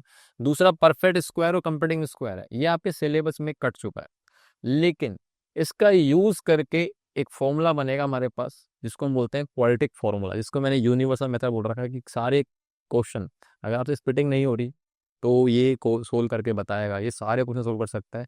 ये मरते को सहारा हो गया ना, कि बिल्कुल जो इंसान परेशान है, उसको सहारा। अच्छा, इसका नाम एक और है श्रीधर आचार्य मेथड, ठीक है। एनसीईआरटी में इसका नाम ये लिखा नहीं पड़ा, पर इसका नाम होता है श्रीधर आचार्य मेथड, ओके। उसके बाद इसके अंदर हम एक चीज और पढ़ेंगे, नेचर रूट्स, यानी रूट्स का स्वभाव। क्योंकि हमेशा हम बोलते हैं ना स्प्लिटिंग क्या हर वक्त होती है कि नहीं होती, तो रूट्स रियल है या इमेजिनरी है, तो रियल है या नहीं है कैसे पता चलेगा, तो उसी को हम बात कर रहे हैं नेचर ऑफ रूट्स के बारे में। तो वो सब चीज़ें हम इसमें कंसिडर करेंगे, वो सब चीज़ें नेक्स्ट लेक्चर में लूंगा। तो आज हमारा पूरा लेक्चर इस पर बेस्ड है, तो शुरू करते हैं जल्दी से, है ना। फैक्टराइजेशन बेटा स्प्लिटिंग में चलते हैं, चलो। तो शुरू करते हैं क्वेश्चन से। हाँ, इसमें कुछ नई चीज नहीं है, फटाफट से क्वेश्चन लेते हैं। तो सबसे पहले जनरल फॉर्म आपकी सही होनी चाहिए ना। जनरल फॉर्म आपकी क्या है, सही होनी चाहिए। तो X square plus B X plus C equal to 0 एकदम सही है। अब आपको याद होना चाहिए मिडिल टर्म स्प्लिटिंग का मतलब है कि आप बीच वाले टर्म को ऐसी दो वैल्यूज में तोड़ोगे। तो मान लो फॉर एग्जाम्पल एक ए है और एक बी, इन दोनों टर्म्स में क्या रिश्ता होना चाहिए कि ए और बी को मैं जब मैं जोड़ू ना तो ये आ जाना चाहिए एक्स के कोफिशिएंट। मैं एक्स लेता नहीं हूँ, मैं कोफिशिएंट बात कर रहा हूँ, -1। और जब उनको मल्टीप्लाई करूँ ना तो वो बराबर आना चाहिए कितने के बराबर, इन दोनों के प्रोडक्ट के बराबर। इन दोनों के मतलब एक्स स्क्वायर कोफिशिएंट ए और सी के बराबर। तो इन दोनों को जब आप मल्टीप्लाई करोगे तो वो किसके बराबर जाएगा, -2 और 6। तो -2 6 और कितना जाएगा, -12। ठीक है। उसके बाद जब मैं जोड़ू ना तो कितना जाना चाहिए, जोड़ते ही आपकी मिडिल टर्म आ जानी चाहिए -1। अब आपको यहाँ से दो वैल्यूज ऐसे रेड करनी है जिनको मल्टीप्लाई करने में -12 है, और उनको जोड़ू तो कितना जाए, -। ठीक है। अब आपको याद होना चाहिए, मैंने आपको ये समझाया है चैप्टर 2 के अंदर कि हमने पास प्रोडक्ट अगर नेगेटिव बताया तो एक वैल्यू किसकी होगी, प्लस की, और दूसरी क्या होने वाली है, माइनस की। क्योंकि हमें पता है प्लस को जब मल्टीप्लाई करते हैं माइनस से तब जाके आपका आंसर कितना आ रहा, माइनस। तो यानी यहाँ पर से ए और बी के जो वैल्यूज का साइन है ना वो आपका एक प्लस और एक माइनस होने वाला है, नो डाउट। ठीक है। अच्छा, अब यहाँ पर से सोचो, यहाँ पर वैल्यूज जुड़ रही है क्या, नहीं, नहीं जुड़ रही। कैसे पता सर, एक वैल्यू प्लस की और एक वैल्यू माइनस की। सोचो अगर एक वैल्यू 5 है और एक वैल्यू माइनस है तो 5 - 3 2 होगा ना, जुड़ थोड़ी रही हो, तो सब्ट्रैक्ट हो रही है। तो जब भी अपने पास यहाँ पर से साइन डिफरेंट आता है, क्या आता है, साइन डिफरेंट, तो अब आपके पास जो वैल्यू है, अरे डिफरेंट की स्पेलिंग गलत हो गई, एक मिनट रुको। जब भी अपने पास साइन क्या आते हैं, डिफरेंट आते हैं, तो उस दौरान आपकी जो ये चीज है ना, यहाँ पर ये चीज क्या है, डिफरेंस होता है। डिफरेंस का मतलब होता है सब्ट्रैक्ट, यानी दो वैल्यू ऐसी बताओ जिनका अंतर, सब्ट्रैक्ट का मतलब भी क्या है, अंतर। हिंदी में लिख लेना अंतर, जंतर मंतर अंतर। तो अंतर जो है अपना कितना आना चाहिए, -1, यानी नेगेटिव वैल्यू आएगी अंतर में। तो अब आप समझ जाओ कि एक वैल्यू प्लस को एक वैल्यू माइनस की सब्ट्रैक्ट होकर नेगेटिव कब आएगा, जब नेगेटिव वैल्यू का साइन क्या होता है, बड़ा, और प्लस की क्या होती है, स्मॉलर। फिक्स हो गया। ये चीज फिक्स करने के बाद कोई गलती नहीं होगी स्प्लिटिंग के अंदर। ठीक है। अब आप 12 को उठाओ, इसके टुकड़े कर लो, तो 12 के टुकड़े क्या हो जाएंगे, तो आपको प्राइम फैक्टराइजेशन करना है बेसिकली ना। तो इसका हो जाएगा 2 दूनी 4 × 3। अब आपको यहाँ से ऐसे पेयरिंग बनानी है दो वैल्यूज की जिनको मल्टीप्लाई करने में 12 मिले, उनका अंतर 1 मिले, अंतर डिफरेंस। तो आपको साफ दिख रहा है इसमें, तो छोटा बच्चा भी पकड़ लेगा कि 4 और 1 3, 4 और 3। क्योंकि अब आप सोचोगे सर 3 2 6 और 2 ले लो, 6 और 2 का डिफरेंस 4 आएगा, पर मुझे कितना चाहिए, 1। अब बताओ 4 और 3 का डिफरेंस 1 आ रहा है, बिल्कुल आ रहा है, लेकिन वैल्यू किसकी बड़ी होगी, माइनस की। तो -4 हो गया और एक हो गया आपका +3, हो गई स्प्लिटिंग। अब फटाफट से इसको सजा के लिख लेते हैं। तो यहाँ पर सजा के लिख लेता हूँ, चलो 6x², ठीक है, -4x प्लस में 3x और -2 = 0। ठीक है भाई, कॉमन ले लो इसमें से, तो इसमें आएगा 2x, अंदर का बनेगा 3x और माइनस का 2। सही है, उसको ऐसे कैसे यहाँ पे लिख दो, डायरेक्ट कॉपी पेस्ट कर दे और =0, क्योंकि अगर आपने स्प्लिटिंग सही करी है तो 100% इसमें से कुछ कॉमन आएगा। हाँ भाई, अब इसमें क्या बता रहा है, कुछ नहीं आ रहा, कॉमन 1 बन गया। तो इधर आपका आ जाएगा 3x - 2 और यहाँ पे 2x + 1 = 0। तो इधर से आपके पास जीरोस क्या आएंगे, तो इधर से आएगा x बराबर में 2/3। अब जीरोस बोल रहा हूँ, क्वेश्चन बोल रहा हूँ, एक ही बात है, x = -1/2। तो ये इसके आंसर आ गए। ठीक है, ओके, आप वेरीफाई कर सकते हो, इसके अंदर पुट करके देख लो। क्लियर है। अच्छा, एक मिनट चेक कर लेते हैं कहीं से मिस्टेक नहीं हो गई। ठीक है सर, है ना, चलो आगे भी चलते हैं। अगला क्वेश्चन क्या है, तो अगला क्वेश्चन देखो, इसके अंदर कोफिशिएंट जो है ना वो आपके इंटीग्रल वैल्यू नहीं है, मतलब फ्रैक्शंस में आते। तो जब भी फ्रैक्शंस में आए तो पहले इसको बोलो सुंदर बन जा तू, सुंदर बनाओ, इसका मेकअप करो। अब मेकअप कैसे करोगे, एलसीएम ले लो। तो एलसीएम कितना आएगा इसका, पूरे का 8। अब 8 आएगा तो सीधा मल्टीप्लाई कर दो, 16x² माइनस में 8x + 1 = 0। एलसीएम ले लिया। अब पोस्ट मल्टीप्लाई करा दो इसको, 16x² माइनस 8x + 1 = 0। तो अब आपकी क्वाड्रेटिक ये बन गई है। इसको अब आपको क्या करना है, स्प्लिटिंग करनी है। चलो तो स्टार्ट करते हैं। स्प्लिटिंग के लिए वही दो वैल्यूज का मल्टीप्लिकेशन कितना आना चाहिए, 16 बन जा 16, है ना, प्लस का 16। उसके बाद इनको जब मैं ऐड करूंगा तो कितना आएगा, -1। अब आप देखो पिछले वाले में तो प्रोडक्ट पॉजिटिव नहीं था, नेगेटिव था, तो अब की बार अपने पास क्या है, पॉजिटिव। तो देखो पॉजिटिव आए तो अपने पास दो केसेस बन सकते हैं, तो पॉजिटिव पॉजिटिव बनेगा, या फिर अपने पास क्या बन सकता है, नेगेटिव इंटू नेगेटिव। ठीक है। अब आप सोचो कि दोनों का साइन सेम होगा, तो जब भी साइन सेम आता है अब नीचे वैल्यूज जुड़कर आएंगे। कैसे आएंगे, देखो सोच बताता हूँ आप। अगर प्रोडक्ट पॉजिटिव, तो मान लो थोड़ी देर के लिए दोनों साइन पॉजिटिव, तो अगर एक वैल्यू पॉजिटिव दूसरी पॉजिटिव, तो पॉजिटिव प्लस पॉजिटिव तो जुड़कर पॉजिटिव आएगा। लेकिन इधर कैसा आ रहा है, पॉजिटिव नहीं आ रहा, इधर क्या आ रहा है, नेगेटिव। क्योंकि दोनों वैल्यू नेगेटिव नेगेटिव मल्टीप्लाई होंगे तब तो पॉजिटिव आंसर आ जाएगा मल्टीप्लाई का। लेकिन अगर मैं इनको जोड़ूंगा तो माइनस का 5 और माइनस का 3, अब आपको पता है -5 -3 जुड़ेगा तो -8 ही आने वाला है। तो वैल्यू जुड़ रही होती है जब दोनों का साइन क्या आता है, सेम। और साइन सेम कब आएगा, जब प्रोडक्ट आपका कैसा आएगा, पॉजिटिव। उधर अंतर निकला था क्योंकि प्रोडक्ट नेगेटिव था। तो अब आप सोचो, दोनों का सम जुड़कर माइनस का रहा है, इसका मतलब ये वाला सिनेरियो चल रहा है। समझ में आ गया आपको, दोनों वैल्यूज नेगेटिव आएंगी।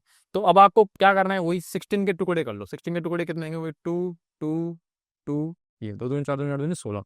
अब आपको यहाँ पर से ऐसे दो पेयर लेने जिनको जोड़ने के बाद 8 आए, तो कॉमन सेंस है, आराम से कर सकते हो।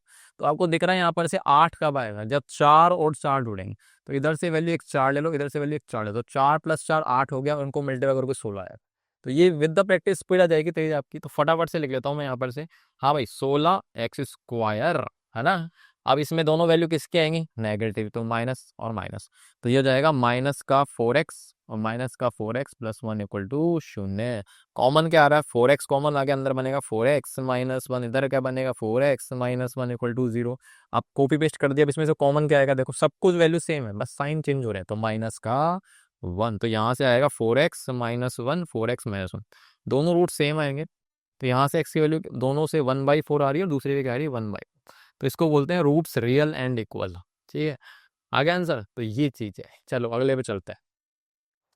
अब अगला क्वेश्चन क्या आ रहा है, what is the smallest positive integer, यानी स्मॉलेस्ट हो यानी छोटे से छोटा हो, और पॉजिटिव भी हो और इंटीजर भी हो। मतलब पॉजिटिव इंटीजर का मतलब तो नेचुरल नंबर की बात कर रहा है, समझ लो। सबसे छोटा पॉजिटिव इंटीजर बताओ किसके लिए, के की वैल्यू के लिए। इस प्रकार से जो रूट्स निकले ना इस इक्वेशन के, वो क्या होना चाहिए, फैक्टराइज हो जाए। मतलब मुझे इस इक्वेशन में के की वैल्यू क्या लेनी है, वो भी पॉजिटिव हो और सबसे छोटी हो, जिससे कि इसको मैं फैक्टराइज कर सकूं। अब क्योंकि ये तो बहुत सारे बन सकते हैं, तो इसलिए ऑप्शन ओरिएंटेड क्वेश्चन है, ऑप्शन का यूज करो। तो जैसे मान लो कि मैंने ऑप्शन ए उठाया 1, तो अगर मैं मान लेता हूँ कि के की वैल्यू मैंने 1 कंसिडर कर ली, तो आप बताओ यहाँ पर से इक्वेशन क्या बनेगी आपकी, x² - 9x + 18 + k यानी 1। तो ये बन गई आपकी x² - 9x + में 19 = 0। अब जो फास्ट फॉरवर्ड कर सकता है ना वो समझ जाएगा। देखो यहाँ पर से इनका प्रोडक्ट करोगे कितना आएगा, बताओ। दो वैल्यूज का प्रोडक्ट यहीं कर लेता हूँ। तो यहाँ पर से 19 आएगा प्लस का, और जोड़ूंगा तो कितना आ जाएगा, माइनस का 9। अब आप देख लो, प्रोडक्ट पॉजिटिव आएगा ना, प्रोडक्ट पॉजिटिव आएगा, तो इसका मतलब अभी हमने देखा कि दोनों वैल्यूज का साइन या तो पॉजिटिव होगा या क्या होगा, नेगेटिव। अब दोनों का साइन अगर सेम आएगा तो इधर वैल्यू जुड़कर आपके पास आएगी कितने की, माइनस की। इसका मतलब दोनों वैल्यू नेगेटिव होंगी यहाँ पे ना। दोनों वैल्यू कैसे होने वाली है आपकी, नेगेटिव। ठीक है, कॉमन सेंस थोड़ा थोड़ा। अब दोनों वैल्यू नेगेटिव हो गई, तो नेगेटिव नेगेटिव जुड़कर नो लेकर, आप सोचो 19 जो है इसके टुकड़े ऐसे ढूंढने पड़ेंगे आपको जिससे कि इनको जब मैं जोड़ू तो नो आ जाए। ऐसा पॉसिबल नहीं है, क्योंकि 19 के टुकड़े कुछ नहीं होंगे, 19 × 1 हो सकता है, क्योंकि 19 प्राइम नंबर है। तो 19 और 1 को आप जोड़ोगे तो यहाँ पे 20 आना चाहिए, जबकि ऐसा नहीं है। इसका मतलब ये फैक्टराइज स्प्लिटिंग नहीं होगी, मतलब कुल मिला के आपसे। तो ऑप्शन ए आपका नहीं आएगा। ठीक है, उसके बाद अगर मैं चेक कर लेता हूँ ऑप्शन बी को, तो ऑप्शन बी आपका कितना है, 2। ठीक है, बस हिट एंड ट्रायल वाला है। और अगर आप फास्ट फॉरवर्ड हो तो आप फटाफट से रख के ऑब्जर्व कर सकते हो चीज़ों को, लेकिन मैं तो आपको सिखाने के लिए हूँ यहाँ पर। तो सोचो भाई, x² - 2x + में 18 + में 2 = 0, आप फटाफट से रख के चेक कर सकते हो। तो यहाँ पर से एक मिनट, ये -2 नहीं है, इधर चल रहा है आपका 9x। ठीक है, ओके। तो अब अपने पास ही बन गया x² माइनस में 9x + में 20 = 0। तो देखो मेरे को वैसे ही दिख गया कि यही आंसर सही है। कैसे, देखो यहाँ पर से इनका मल्टीप्लिकेशन करोगे तो आएगा 20 प्लस का, और जोड़ूंगा तो कितना आएगा। जोड़ने की क्यों बोल रहा हूँ, क्योंकि product still positive, product positive है और जुड़ने के बाद माइनस आएगा। इसका मतलब दोनों की वैल्यू वही चल रही है, अब भी स्टिल माइनस माइनस। अब आप सोचो कि 20 के 2 टुकड़े करो जिससे कि इनका जुड़ने के बाद 9 आ जाए। तो आपको पता चलेगा कि 20 के जब आप टुकड़े करोगे तो ये हो जाएगा 5 × 2 × 2। तो आपको साफ दिख रहा है कि 5 एक तो, और यहाँ से आएगा आपके पास 4। तो 2 2 4, 5 और 4 9 हो गया, और 5 × 4 20 हो रहा है। तो दोनों की दोनों इसमें स्प्लिट हो जाएगा। तो इसको मतलब ऑप्शन बी इसका आपका सही जवाब है, इसका करेक्ट आंसर। बाकी आप 3 रखोगे तो नहीं होगा, और 4 रखोगे तो भी नहीं होगा, आप चेक कर सकते हो। ओके, चलो। हाँ भाई, उसके बाद अगला क्वेश्चन क्या कह रहा है, A student is trying to find the roots of the equation. इस इक्वेशन के रूट्स निकालना, और स्प्लिटिंग द मिडिल टर्म तरीके से निकालेगा। बिल्कुल, आप भी स्टूडेंट हो, हम भी स्टूडेंट ही। स्टेप 1, इसने ऐसे लिखा, बिल्कुल सही लिखा है। तो स्टेप 2 में उसने इसको ब्रेक कर दिया। तो बताओ m और n की वैल्यू क्या आनी चाहिए, यही पूछ रहा है ना आपसे। तो कौन सी आएगी इनमें से, ऑप्शन में से आपको चेक करना पड़ेगा, है ना, कौन सी आएगी। तो ये तो आप वैसे ही ऑप्शन ओरिएंटेड है, इसको सोल्व कर लो, क्या स्प्लिटिंग करोगे। देखो आपको m और n की वैल्यू ऐसे लेनी है जिससे कि इनको जोड़ू तो माइनस का 10 आ जाए, और मल्टीप्लाई करो तो कितना आना चाहिए, मल्टीप्लाई करके कितना आना चाहिए, माइनस का 24। अब आप सोच लो माइनस का 24 आना चाहिए, माइनस का 24 कब आएगा। तो यहाँ पर से देखो 12 गुना 2 24 कर लो, है ना, वो भी माइनस का आना चाहिए। तो माइनस का तो ये आ ही नहीं रहा, वैसे ही गलत है ना। ओके, उसके बाद माइनस का यहाँ से आएगा क्या, माइनस का यहाँ से भी नहीं आएगा, ये भी 24 आ रहा है, इधर भी 24 आ रहा है, जिसका मतलब ऑप्शन बी भी गलत है। तो बचा क्या आपका सी और डी। अब सी और डी में आप ध्यान से देखो, एक सेकेंड, यहाँ पर से सी और डी में देखो, गड़बड़ तो नहीं क्वेश्चन के अंदर। एक मिनट एक मिनट एक मिनट, इसमें कुछ गड़बड़ है। रुको रुको रुको, नहीं गड़बड़ नहीं है, गड़बड़ नहीं है, सही है सही है सही है, रुको। हम्म एक मिनट रुको, मैंने सही से नहीं पढ़ा कुछ। इसमें जो एम और एन है ना, उसके आगे देखो माइनस और प्लस लगा पड़ा है, ठीक है, तो वो चीजों को हम ध्यान में रखेंगे। प्रोडक्ट -24 आ रहा है, नो डाउट, लेकिन एम और एन की वैल्यू नहीं है, एम और एन की वैल्यू तो अलग अलग है। एम मतलब -m और +n बनेगा। अपन ये तो कर रहे हैं, पीछे देखो आप, यहाँ पर से अपन लोग जो कर रहे हैं उसमें हम पीछे देख के आए हैं, ये चीजें देखो, माइनस और 4 -4, तो मैंने -4 -4 का साइन लेना है। मतलब इसमें क्या करा है, इस क्वेश्चन के अंदर अपने पास m का साइन है पर -m का साइन लेना है, मतलब कुल मिला के -m और +n को मल्टीप्लाई करना है, तब जाके -24 आएगा, ठीक है, वो चीज़ है। तो ये चीज़ थोड़ा सा हमने मिसकंसेप्शन हो गया, तो कोई नहीं, अभी टाइम है अपने पास, चलो जल्दी से करते हैं, चेक करते हैं। तो प्रोडक्ट -24 आ जाएगा, उसके बाद माइनस का 10 आना चाहिए, सिंपल ये क्वेश्चन है, कोई दिक्कत नहीं है। तो अब आप यहाँ पे m और n की वैल्यू रख लो, जिससे कि आपको दिख जाए कि इनको जब मैं सिंप्लीफाई करके वापस लेकर तो -10 आना चाहिए, ठीक है। तो बताओ यहाँ पर से रखो, n की वैल्यू रख लो ऑप्शन ए में, तो -12 और ये जाएगा +2, तो -12 +2 ये आपका -10 आ रहा है, सही है, ओके बिल्कुल सही है। और जब माइनस इसमें रखोगे तो -12 बनेगा और यहाँ पर बनेगा 2, और आपको पता है कि जैसे आप m की वैल्यू 12 लोगे और n की वैल्यू 2 लोगे तो अपने पास ये -m की वैल्यू कितनी जाएगी, तो -12, और +n की वैल्यू कितनी जाएगी अपने पास यहाँ पर से 2। तो अब आप इनको मल्टीप्लाई करोगे तो माइनस का 24 आ रहा है, और वही तो चाहिए आपको। और जब आप इनको ऐड करोगे ना इनको, तो आपको साफ दिख रहा है ये माइनस का 10 बनेगा, और इसका मतलब आपका ऑप्शन ए ही सही। फिर भी आप क्रॉस चेक कर सकते हो दूसरी वैल्यू रख के, तो देखो -12, यहाँ पे क्या बनेगा, -12, माइनस का 12 हो जाएगा 12 प्लस का, और माइनस, तो 12 -2 बनेगा +10, यानी कि यहाँ पर से -10 नहीं बन रहा, तो ऑप्शन भी गलत है, ठीक है, सिंपल है। उसके बाद यहाँ पर से 8 और 2, तो अब आप इसको यहाँ रख लो, -8 + 2, -8 + 2 तो आपका -6 हो जाएगा, तो ये भी गलत। उसके बाद यहाँ पर से -8 -2 रख लो, तो -8 बनेगा प्लस का 8, और 8 -2 प्लस का 6, तो ये भी गलत है। इसका मतलब सीधा सीधा सिंपल सा क्वेश्चन था, ए, हम ज़्यादा सोच रहे थे, ठीक है, चलो। हाँ भाई, अब अपने पास जो है स्प्लिटिंग के क्वेश्चन रूट वाले हैं, तो कोई टेंशन की बात नहीं है, इनको भी कर चुके हम पहले, तो वापस से रिकॉल कर लेते हैं।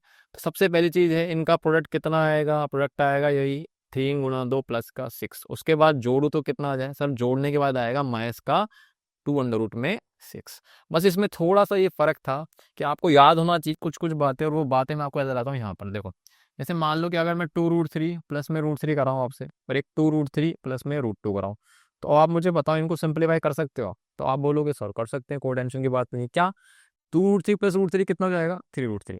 लेकिन क्या आप इनको मर्ज कर सकते हो, क्या नहीं, आप इनको फर्दर सिंप्लीफाई नहीं कर सकते हो, इनको जोड़ नहीं सकते हो या सब्ट्रैक्ट नहीं कर सकते हो, क्यों, क्योंकि पीछे का जो ये सरनेम है ना, सरनेम मतलब समझ रहे हो, ये जो चीज है ना, अपनी जो पीछे की सर्ड है वो सेम होनी चाहिए, तब जाके ये ऐड या सब्ट्रैक्ट होता है। तो इधर आपके पास सेम नहीं है, तो आप इसको सोल्व नहीं कर सकते हो।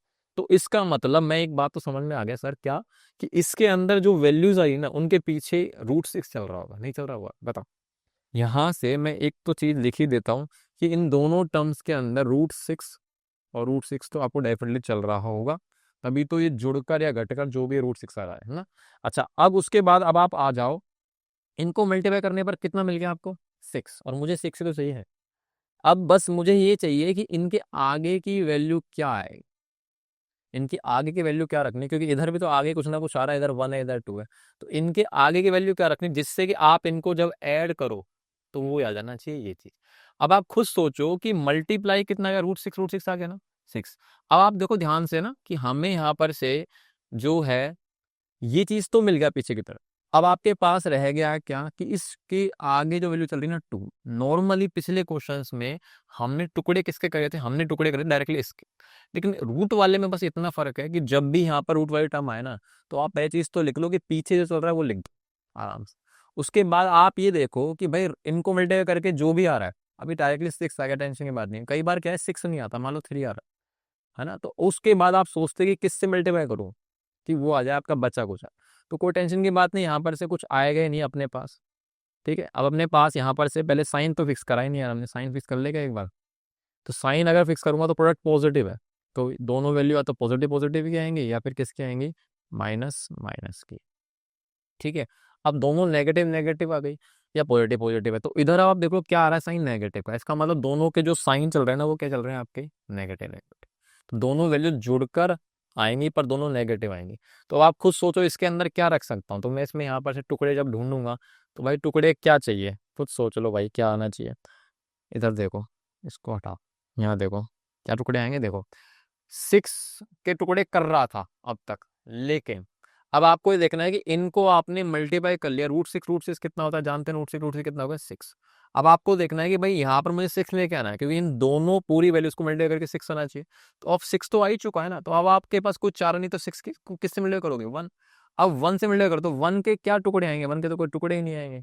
तो आप क्या करोगे भाई, 1 के टुकड़े तो 1 1 बन सकते हैं, तो यहाँ पर क्या बनेगा आपका, माइनस का रूट 6 और माइनस रूट 6, बस कुछ है ही नहीं इसके अंदर। दोनों वैल्यूज में 6 तो आ ही चुका है ऑलरेडी मल्टीप्लाई करके, जो कि ये लेना है।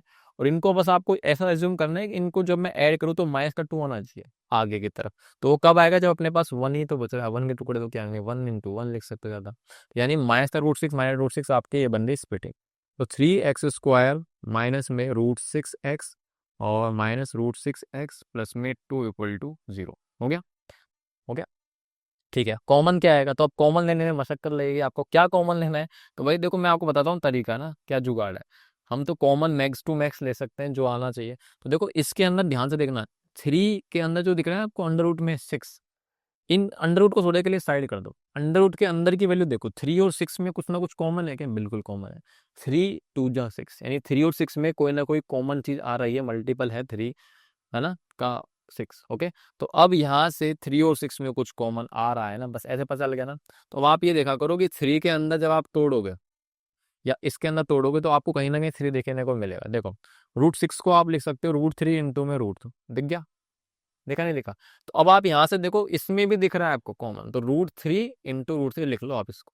अब आप कॉमन लोगे तो आपको दिख जाएगा कि इन दोनों के अंदर से रूट 3 तो कॉमन आ गया और साथ में एक्स भी कॉमन आ गया। ठीक है, आगे नहीं आ गया, तो अंदर क्या बच गया देखो, 3 में से रूट 3 बाहर आ गया, तो एक बच गया आपका रूट 3 अंदर, एक्स बच गया। उसके बाद इसमें रूट 3 बाहर आ गया तो सिर्फ बच गया आपका माइनस का रूट। इस चीज को आप यहीं पे चेप दो, शेप दी सर आपने। अब इसमें से देखो क्या आ रहा है, वही चीज यहाँ पर, वही चीज देख लो आप फिर से रूट 3 और ये रूट 2। तो रूट 3 बाहर अंदर आ गया तो अब क्या बच गया आपका रूट 2, और क्या चल रहा है साथ में माइनस का रूट। हो गई अपनी स्प्लिट। यहाँ से अपने पास रूट 3x माइनस रूट 2 और ये रूट 3x माइनस रूट 2 = 0। तो अब इधर से आपके पास x बराबर में रूट 2 अपॉन में रूट 3, इधर से भी दूसरा भी वही आएगा। ठीक है, ये आपके आंसर है। ओके भाई, ये आपका आंसर है। अब कोई बोले कि सर हमारा आंसर अलग आ रहा है, तो आप इसको रैशनलाइज वगैरह कर सकते हो, उससे आंसर बदल सकते हैं, टेंशन की कोई बात नहीं है। ठीक है, आगे बात समझ में, तो इस तरीके से करना है। चलो आगे बात देखते हैं और क्वेश्चन, और भी क्वेश्चन अपने पास रूट वाला, तो जैसे ये वाला लेते हैं तो इसके अंदर फिर से वही करूंगा, जनरल फॉर्म आपकी एकदम सही है। उसके बाद इन दोनों का मल्टीप्लाई करूंगा तो रूट 2 × 5 √2, तो आपको पता होना चाहिए रूट 2 कितना बनेगा, 2 2 5 = 10। उसके बाद यहाँ पर बनेगा a + b बराबर में 7। तो अब बताओ प्रोडक्ट पॉजिटिव आ रहा है, तो प्रोडक्ट पॉजिटिव है ना, इसका मतलब दोनों वैल्यू या तो प्लस की होंगी या फिर किसकी होने वाली है, माइनस की होंगी। अब आप देख लो कि इसमें दोनों वैल्यूज जुड़कर साथ आएगी, वो भी पॉजिटिव का साथ है, इसका मतलब दोनों वैल्यूज जो भी आ रही हैं वो प्लस की होंगी। अब आप उसके बाद, क्योंकि इसमें रूट आ नहीं रहा, पिछले बारे में रूट आ रहा था यहाँ पर तो उस हिसाब से अलग बना था। अब ये क्वेश्चन अपना पहला वाला वर्जन ही है, तो बिना रूट वाला क्वेश्चन। तो इसमें 10 के टुकड़े कर लो, 10 के टुकड़े होंगे 5 × 2, सिंपल है। अब आपको क्या करना है, दोनों का सम साथ आ गया तो 5 और 2, अब अपने पास डायरेक्टली वैल्यू मिल गई 5 और 2, और दोनों कैसे आएंगे पॉजिटिव के। तो सीधे सीधे यहाँ पे लिख लेते हैं कि √2x² है ना प्लस 5x प्लस में 2x प्लस में 5 √2 = 0। अब कॉमन क्या आ रहा है भैया, अब की बार फिर वही चेक करो। तो मैंने बोला था 5 और अंडर रूट के अंदर की वैल्यू 2 और 5 में कुछ कॉमन है क्या, नहीं 2 और 5 में कुछ कॉमन नहीं आ रहा। इसका मतलब 5 के अंतर आत्मा में आप रूट से ब्रेक भी करो, √5 × √5 लिखोगे तब भी आपको 2 देखने को नहीं मिलेगा। ठीक है, तो अब आप यहाँ पर से चीज देख लो कि इसमें से कॉमन कुछ नहीं आ रहा, तो इसका मतलब सीधा x कॉमन ले लो, अंदर बनेगा √2x प्लस में 5। ठीक है, अब इसी चीज को आप यहाँ लिख दो, सेम टू सेम ओपी पेस्ट कर देने का, है ना। अब कॉमन क्या आ रहा है देखो इसमें से, तो आपको देखोगे 2 और √2 में कुछ कॉमन आएगा, बिल्कुल आएगा। अब आप उसमें अंतरातों में देखो √2 और है ना, तो √2 बाहर आ गया तो बच गया अपने पास √2, मतलब अंदर चला गया तो बच गया बाहर, सिंपल है। अच्छा अब इसमें देख लो, एक बार चेक कर लो, क्रॉस चेक, ये बन गया 2x और इसको करोगे तो ये आ जाएगा, तो एकदम सही करा है हमने। तो फटाफट से इसको लिख देते हैं कि √2x प्लस 5 और x प्लस √2 = 0। इधर से जाएगा आपका x बराबर में -5/√2, इधर से जाएगा आपका x बराबर में -√2। तो ये चीज बन गई आपके आंसर, इसके रूट्स। ठीक है, हाँ जी सही है। चलो आगे बात करते हैं। तो अब देखते हैं अपना अगला क्वेश्चन क्या कह रहा है। तो अगला क्वेश्चन जो है ना, अब की बार क्वाड्रेटिक का आपको पक्की पकाई नहीं मिली, अब की बार मैथ करनी पड़ेगी। तो आपको पता नहीं है क्वाड्रेटिक है, अभी तो हम सिंप्लीफाई करके इसको जनरल फॉर्म में कन्वर्ट करने की कोशिश करते हैं। अगर जनरल फॉर्म बन गई क्वाड्रेटिक की, x² + bx + c = 0 में अरेंज हो गया तो सोल्व कर देंगे भाई, क्या दिक्कत है। चलो तो बनाते हैं इसको। तो कैसे करोगे, तो आपको पता चल रहा है something upon something, something upon something में लिखा पड़ा है, क्रॉस मल्टीप्लाई कराऊंगा। तो इसका मतलब क्रॉस मल्टीप्लाई x+3 इंटू में 2x - 3 = में ये बन गया x+2 इंटू में 3x - 7 करा दिया क्रॉस मल्टीप्लाई। अब क्रॉस मल्टीप्लाई करा दिया है तो अब इसको जल्दी से मल्टीप्लाई करते हैं आगे। ये बनेगा 2x² फिर माइनस का 3x,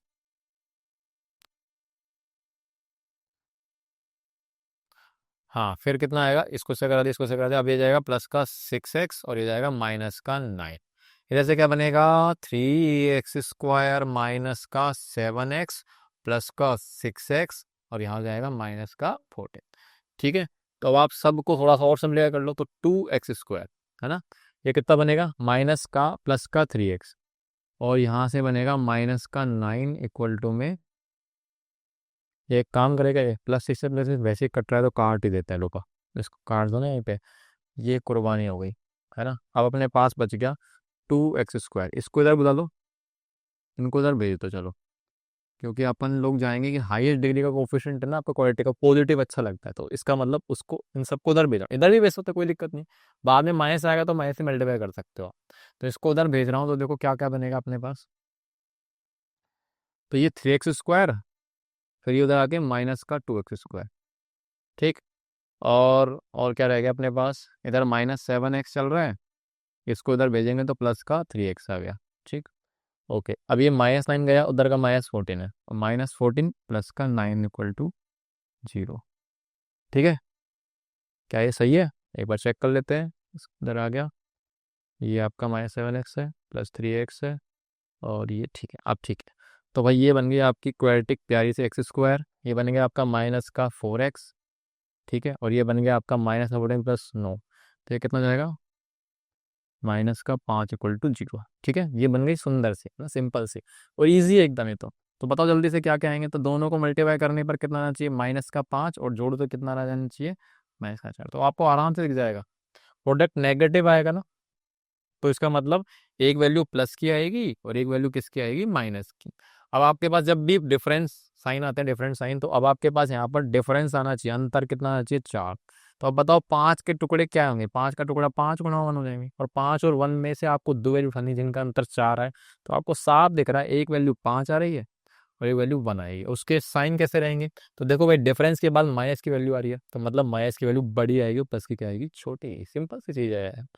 हाँ भाई हो गया, चलो x², हाँ भाई -5x प्लस x -5 = 0।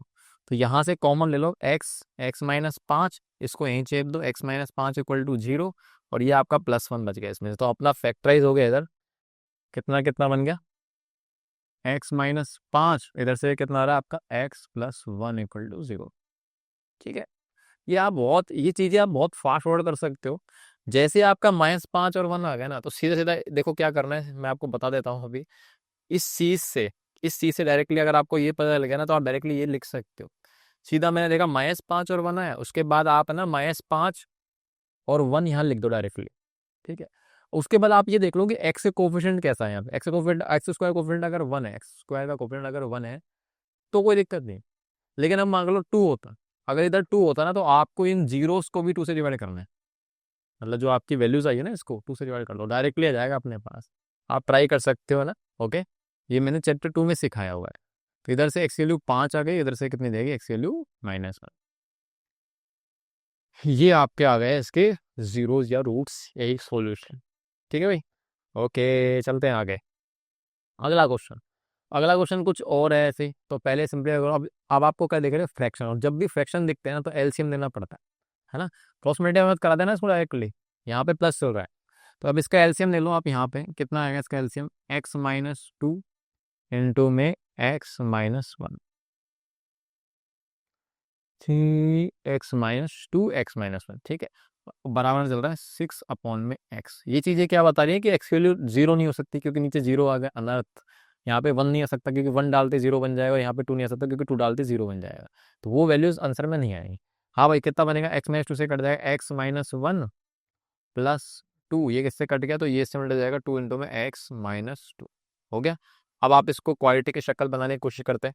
हाँ भाई, क्या बनेगा, x-1 प्लस में 2x माइनस में 4 अपॉन में, इसको करेंगे सोल्व तो x² minus x minus 2x और प्लस में 2, और बराबर में चल रहा है 6/x। चलो पहले तो इसकी शक्ल बना दें सही। अब यहाँ पर देखो क्या बन रहा है, 3x माइनस का 5 अपॉन में x² minus 3x plus 2 equal to 6/x। ये आ गया, सही है। एक बार क्रॉस चेक कर लेते हैं। ओके, सही है। अब आपको क्या करना है, इसको करा दो क्रॉस मल्टीप्लाई। तो क्रॉस मल्टीप्लाई करा देते हैं यहाँ पे। क्या आ रहा है बताओ। तो इसको इससे करेंगे तो ये आएगा x इंटू में 3x minus 5 equal to 6 into में ये कितना बनेगा, इसको कर दो x² माइनस 3x प्लस 2। ठीक है सर।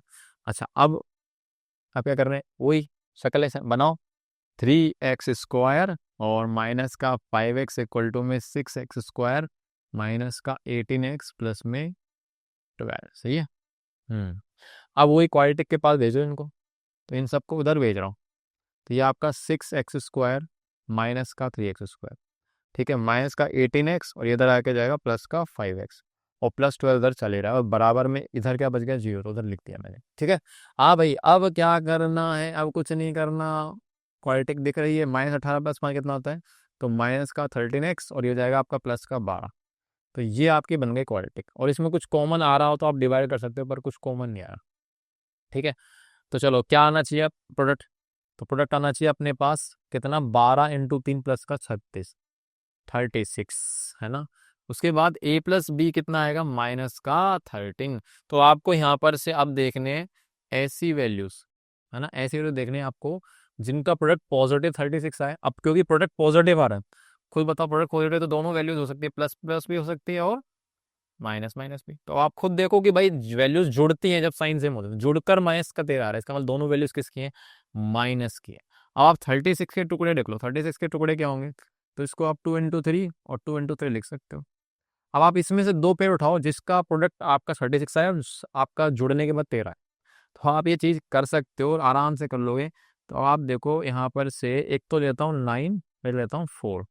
9 4 36 हो गया, और 9 और 4 का सम करूंगा तो 13 हो जाएगा। तो इसकुल मिला के दोनों वैल्यूज माइनस की लेनी है बस आप। हो गई स्प्लिटिंग। तो चलो जल्दी से लिख लेते हैं, 3x² माइनस 9x और माइनस का 4x प्लस में 12 इक्वल टू 0। ठीक है। हाँ भाई, अब इसमें जो कॉमन आ रहा है 3x कॉमन, तो 3x माइनस में 3, एक मिनट, 3x थोड़ी, यहाँ पे बचेगा सिर्फ x। हाँ, गलती नहीं करनी, इस चीज को कॉपी पेस्ट हो गया। अब क्या आएगा बताओ, माइनस का 4 ले लो कॉमन। हो गया स्प्लिटिंग। चलो कॉमन में ले लिया, तो अब आप फैक्टराइज कर दिए हमने इसको ऐसे। अब अपने पास आंसर कितना आ रहा है, एक्स की वैल्यू 3 आ रही है, और यहाँ से आ रही है एक्स की वैल्यू कितनी, 4/3। तो ये 3 है ना। तो ये इसके आंसर्स आ गए। आई होप आपको समझ में आ रहा होगा, सिंपल सी चीज़ें, कोई डिफिकल्ट नहीं है। चलो, तो अगला क्वेश्चन क्या है, ये भी कुछ ऐसा ही है, ये तो एनसीईआरटी के पुराने वाले। पहले फ्रैक्शन, एलसीएम। तो एलसीएम क्या आएगा इसका, x+4 इंटू में x-7। हाँ भाई, ऊपर क्या बनेगा, कट जाएगा x-7, माइनस में माइनस है तो ध्यान रखना, इससे कटेगा तो सही, लेकिन माइनस है बाहर, और माइनस है, पर्दा लगा के रखना है, ब्रैकेट, ठीक है। 11/30।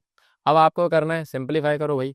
ऊपर x-7 माइनस है तो साइन चेंज, -x-4 अपॉन में x², मल्टीप्लाई कर रहा हूँ अंदर ही ना, x², फिर माइनस का 7x और प्लस का 4x, और हो जाएगा माइनस का 28 इक्वल टू में 11/30। ठीक है, आ गया। अब कुछ नहीं, तो कुर्बान हो रहे कुर्बान करो। -7 -4 कितना हो गया, माइनस का 11 अपॉन में x², माइनस का 7 + 4, इसको कर ही दो ना, लो कुर्बान, अरे एक सेकेंड, ये लो। हाँ भाई, ये कितना बनेगा, -7 + 4 हो गया आपका माइनस का 3x माइनस का 28 इक्वल टू 11/30। अरे वाह वाह, कुछ दिख गया, दिख गया, क्या दिखा, क्या दिखा, कुर्बानी कुर्बानी। तो ये कट जाएगा, यहाँ पे कुछ नहीं है तो 1 बचेगा। तो आप देखो ये क्या बन गया, यहाँ से बनेगा -1, यहाँ पे बनेगा 1, तो -1 अपॉन में x² माइनस 3x माइनस में 28, और बराबर चल रहा है आपका 1/30। ठीक है, अब इसको क्रॉस मल्टीप्लाई कराते हैं, क्वाड्रेटिक बनाते हैं अपनी। तो ये इससे मल्टीप्लाई होगा 1, इसमें तो कुछ फर्क पड़ेगा नहीं, और -30 बन जाएगा इधर से मल्टीप्लाई होकर। ठीक है सर, अब आपके पास क्या है, बुलाओ इसको इधर को और क्वाड्रेटिक बनाओ। आजा भाई, आजा आजा, x² -3x प्लस 30, तो -28 + 30 हो जाएगा कितना, +2 इक्वल टू 0। और ये तो इतनी आसान इक्वेशन है, मतलब क्या ही बताए। तो प्रोडक्ट आप करके देख लेना, प्रोडक्ट 2, और जुड़ने के बाद आएगी वैल्यू -3, प्रोडक्ट 2 मतलब +2। जुड़ने के बाद -3 कब आएगी, जब आपको पता है 2 के टुकड़े क्या होंगे, 2 और 1 होंगे, और 2 और 1 को आप ऐड करोगे तो कितना जाएगा, 3। सीधा सीधा जाएगा अपने पास -2x -x + 2 इक्वल टू 0 हो गई। यहाँ से कॉमन ले लो, x -2 इक्वल टू 0, -1 बचेगा इधर से, तो x-2 x-1 इक्वल टू 0। तो यहाँ से x वैल्यू 2 आ गई, और दूसरी कितनी आ गई, x वैल्यू 1। ठीक है, अब आप इस चीज़ को चेक भी कर सकते हो, वेरीफाई कर सकते हो। देखो इसमें डाल के देखो आंसर, 2 डाल के देखो, यहाँ पर से आप जैसे डाल के देखो तो 1/2 + 4 कितना बनेगा, 1/6, और यहाँ पे बनेगा आपका कितना, 2 - 7, ये कितना जाएगा, 2 - 7 कितना होता है, 2 - 7 कितना होता है भाई, देखो वेरीफाई करते हैं, x बराबर 2 के लिए लेते हैं। तो ये आपका बन जाएगा 1/6, और यहाँ बनेगा आपका -1/में 2 - 7 हो जाएगा -5। ठीक है, तो माइनस माइनस प्लस हो जाएगा, तो ये बन गया आपका ये। अब इसको आप सोल्व कर लो, एलसीएम 30, ठीक है, 6 5 जब 5 + 1, और ये हो जाएगा 6, तो हो जाएगा आपका 11/30। तो हो गया ना आपका बैलेंस। इस तरीके से भी आप चेक कर सकते हो, लास्ट में आंसर निकाल के आए तो कभी भी डाउट हो तो रख के देख लो इक्वेशन, बैलेंस कर देगी तो आंसर सही है। ठीक है, चलो आगे बात करते हैं। अगला क्वेश्चन क्या आ रहा है, तो अगला जो क्वेश्चन है बेवकूफ बनाने वाले क्वेश्चन है। इसमें कितने टर्म दिख रही है आपको, 4, और 4 टर्म कभी क्वाड्रेटिक में नहीं आती। मैंने आपको बताया था स्टार्टिंग में 3 आते, क्योंकि यहाँ पर से x², x की टर्म 2 है, तो ये ऑलरेडी मर्ज फॉर्म में नहीं है, हो सकता है स्प्लिट ही लो। तो अब आप देख लो कॉमन, क्योंकि रीग्रुपिंग करते वक्त 4 टर्म आएगा। रीग्रुपिंग का मतलब इस जगह पर जब आप स्प्लिटिंग करते हो तो 1 2 3 4, इसको बोलते हैं रीग्रुपिंग। तो अब यहाँ से 2 2 के पेयर बनाए, इनको ग्रुपिंग करा, है ना। तो इसमें से कॉमन क्या आ रहा है पहले तो बताओ। इसमें से कॉमन आ रहा है b² x²। अरे x² थोड़ी आएगा, सिर्फ एक x आएगा, है ना। ये बेवकूफ बनाने वाले क्वेश्चन है, घबराने नहीं, इनको देख के। क्या बचेगा, अंदर बचेगा a² आराम से x, इसमें पूरा कॉमन आ गया तो +1। इस पूरी चीज को मैं हमेशा क्या लिखते आ रहा हूँ अभी तक, कॉपी पेस्ट, है ना, चेप दो। अब इसमें से बताओ कुछ कॉमन आ रहा है, सब कुछ वैल्यू तो अंदर आ रही है, बस साइन का चेंज है बस, तो -1 कॉमन आ गया। तो ये तो हो गया ना क्वेश्चन, नहीं, अरे वाह, दिखने में इतना गंदा लग रहा था और वैसी हो गया। ठीक है, तो ये स्प्लिटिंग से कितने आराम से हो गया, देखो फैक्टराइज हो गया। तो यहाँ से x की वैल्यू कितनी आ रही है, इधर से आएगी x की वैल्यू, इसको 0 के बराबर करा दो, तो इसको 0 के बराबर कराओगे तो -1/a²। यहाँ से x बराबर में 1/b²। तो ये दोनों इसके आंसर है। ओके, ठीक है, सही है। तो ये ऐसे क्वेश्चन है, कई क्वेश्चन आपके स्प्लिटिंग से आसानी से हो जाते हैं, और कई हम जो आगे बढ़ेंगे उससे आसान होते हैं। तो डिपेंड करेगा आपको प्रैक्टिस के साथ तो कौन सा मेथड बढ़िया है ना। हर चीज़ का सोल्यूशन निकालने का तरीके अलग अलग होते हैं, कई बार कोई मेथड अच्छा होता है, कई बार कोई मेथड बेकार होता है। चलो अगला क्वेश्चन क्या है, तो देखो अब अगले क्वेश्चन के अंदर आप देखो, सबसे पहली चीज़ है हमारी क्वालिफिकेशन की जनरल फॉर्म सही होनी चाहिए। तो क्या ये जनरल फॉर्म सही है, सही है क्या देखो, तो जनरल फॉर्म सही है क्या, नहीं, X square plus B X कहाँ है, कुछ ही नहीं है इसमें, ए एक्स स्क्वायर नहीं है, ये तो अलग ही टर्म है, ए एक्स स्क्वायर प्लस वन चल रहा है। तो इसको पहले सही करो, तो आप कैसे करोगे, अंदर मल्टीप्लाई करो, ए एक्स स्क्वायर प्लस में ए माइनस ये क्या बनेगा, ए स्क्वायर एक्स, और ये हो जाएगा माइनस का एक्स इक्वल टू जीरो। हो गया। तो अब अपने पास देखो एक्स स्क्वायर के टर्म आ गई, एक्स की आ गई, और एक कांस्टेंट टर्म जिसमें कुछ भी नहीं है, तो इसको अब आप अरेंज कर लो, A X square minus A square X minus X plus one plus A equal to, ये कुछ अरेंजमेंट हो गया। अभी पिछला जैसा अरेंजमेंट, तो मेरे को डाउट है कि कहीं यार एक कॉमन वॉमन लेके हो तो नहीं रहा, खामा का मैं इसको एक्स कॉमन लेके क्वालिटी जनरल फॉर्म बनाऊं, उसके बाद फिर से स्प्लिटिंग करने जाऊं, क्योंकि ऐसे क्वेश्चन फिर फंस जाते हैं, है ना। तो देखो यहाँ से कॉमन लेके देख लेते हैं कि हो रहा है नहीं हो रहा, हो गया तो मजे आ जाएंगे, हो जाना चाहिए भाई। देखो इसमें कॉमन क्या आ रहा है, ए आ रहा है और क्या आ रहा है एक्स, अंदर क्या बनेगा एक्स, फिर प्लस माइनस माइनस, है ना, इसमें से ए के बाहर आ गया, एक्स बाहर आ गया तो बच गया ए, इसको कॉपी पेस्ट कर दो, तो लग रहा है क्या होगा, अरे हाँ हो गया हो गया हो गया, क्या कॉमन आ रहा है, सेम वैल्यूज आ रही है, बस साइन अलग है, तो माइनस अंदर नहीं जा रहा, तो माइनस वन बाहर पकड़ लो, तो X minus A into A X minus one equal to zero हो गया। अच्छा यहाँ से एक्स की वैल्यू कितनी आ रही है, ए आ गया जीरो के बराबर करके, और यहाँ से आएगा आपके पास ए एक्स बराबर वन, मतलब एक्स की वैल्यू आ गई है वन अपॉन, तो इसके दोनों आंसर आ गए अपने पास आराम से, बहुत मेहनत नहीं लगी, सिंपल सा था। ठीक है, चलो आगे बात करते हैं। हाँ भाई अगला क्वेश्चन, ये काफी इंपॉर्टेंट क्वेश्चन है, प्रीवियस ईयर क्वेश्चन है, तो देखो ये वाले क्वेश्चन को कैसे करना है।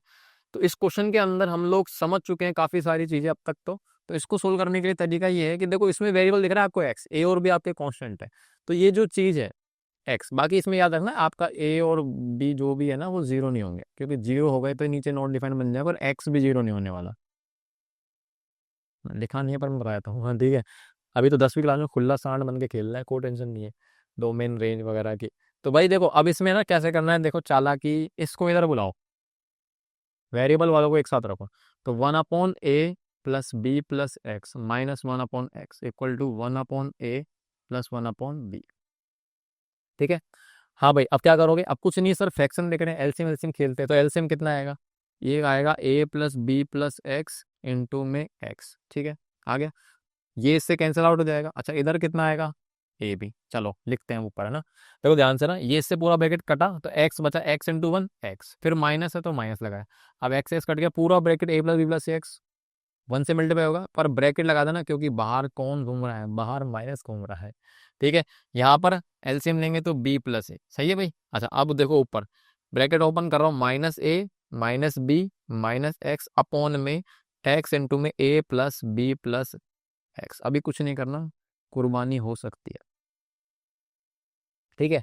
देखो ये कैंसिल, कट गया, जो कट रहा है काट से चलो उनको। उसके बाद अगला क्या बन रहा है, देखो ये माइनस है माइनस भी, अब माइनस कॉमन लो इसमें से, जैसे ही आप माइनस कॉमन लोगे तो आपको दिखेगा कुछ ना कुछ कि अच्छा मजाक चल रहा था क्या यहाँ पे, क्वेश्चन बन गया भैया ये तो। हाँ भाई सही है, ठीक है। अब देखो ये से कट गया, कट गया तो कट गया तो कट गया, क्या बना माइनस वन, और यहाँ पे बनेगा एक्स ए प्लस बी प्लस एक्स, इधर बनेगा वन अपॉन ए। अब अपने पास कोई चारा नहीं है, कुर्बानी जितनी होनी थी हो गई, अब क्रॉस मल्टीप्लाई, तो क्रॉस मल्टीप्लाई करूंगा तो कितना बनेगा, ये इससे मल्टीप्लाई होगा, X into A plus B plus X equal to minus का ए बी, हो गया। अच्छा अब क्वाड्रेटिक दिखी नहीं मुझे, तो दर्शन करने पड़ेंगे, तो दर्शन करने के लिए अंदर मल्टीप्लाई करो, ए एक्स प्लस में बी एक्स प्लस में एक्स स्क्वायर बराबर में माइनस ए। तो इनको एक काम करते हैं, क्वाड्रेटिक दिख गई मुझे, तो इनको स्टैंडर्ड फॉर्म या जनरल फॉर्म में करते हैं, तो सबको इधर बुला लो, तो जैसे ही बुलाऊंगा तो अरेंजमेंट करते हैं सही, X square plus A X plus में B X plus A B equal to zero. अच्छा अब देखो चार टर्म दिख रही है आपको, और चार टर्म से अभी पिछले दो क्वेश्चन से हम खेल के आ रहे हैं कि यार फालतू में इनको एक्स कॉमन लेके मर्ज मत करो, हो सकता है स्प्लिटिंग ऑलरेडी हुई पड़ी है ना। कॉमन देता हो क्या आया, एक्स अंदर बनेगा एक्स प्लस ए, इस चीज को वापस लिख दो यहीं पे और चेक कर लेते हैं कि मजा आया नहीं आया, क्या कॉमन आ रहा है, देखो बी बच रहा है, आ गया ना कॉमन, हाँ मजे आ गए, X plus A X plus B equal to zero, यहाँ से एक्स की वैल्यू कितनी आएगी माइनस ए, और यहाँ से कितनी आएगी एक्स की वैल्यू माइनस पी, तो ये इसका सही आंसर। इसका जैसा एक और क्वेश्चन है उसमें टू ए टू भी चलता है, बाकी सब कुछ सेम रहेगा, कोई टेंशन की बात नहीं, आंसर ही आने वाला। मस्त क्वेश्चन है, बहुत अच्छा क्वेश्चन है, चलो आगे बात करते हैं। नेक्स्ट क्वेश्चन अपने पास ये आ रहा है, three A square X square plus eight A B X plus four B equal to zero, four B square equal to zero, A not equal to zero, A not equal to zero, क्योंकि A जो है अगर ये zero होगा तो quality खत्म हो जाएगी बस, कुछ टेंशन की बात नहीं है। कुछ नहीं है, अपन को तो वही करना है, स्प्लिटिंग करनी है। आप तो मेरे को बताओ, दो वैल्यूज का मल्टीप्लिकेशन करने जा रहा हूँ, तो इनको मल्टीप्लाई करके कितना आना चाहिए? 4 × 12 ए स्क्वायर। अब की बार मैं लिख रहा हूँ ना जानबूझ के, ताकि आपको समझा सकूँ अच्छे से। 12 a² b² आ गया। अब इनको जब मैं ऐड करूंगा मिडिल टर्म को, अब ये जो ए और बी है ना, इससे अलग चल रहे हैं, बस इतना थोड़ा सा समझ लेना, मेरी थोड़ी सी इज्जत रख लेना, ठीक है। a+b में ये बन गया आपका 8ab, बन गया नहीं बन गया? ठीक है सर। अच्छा, अब आपको क्या करना है?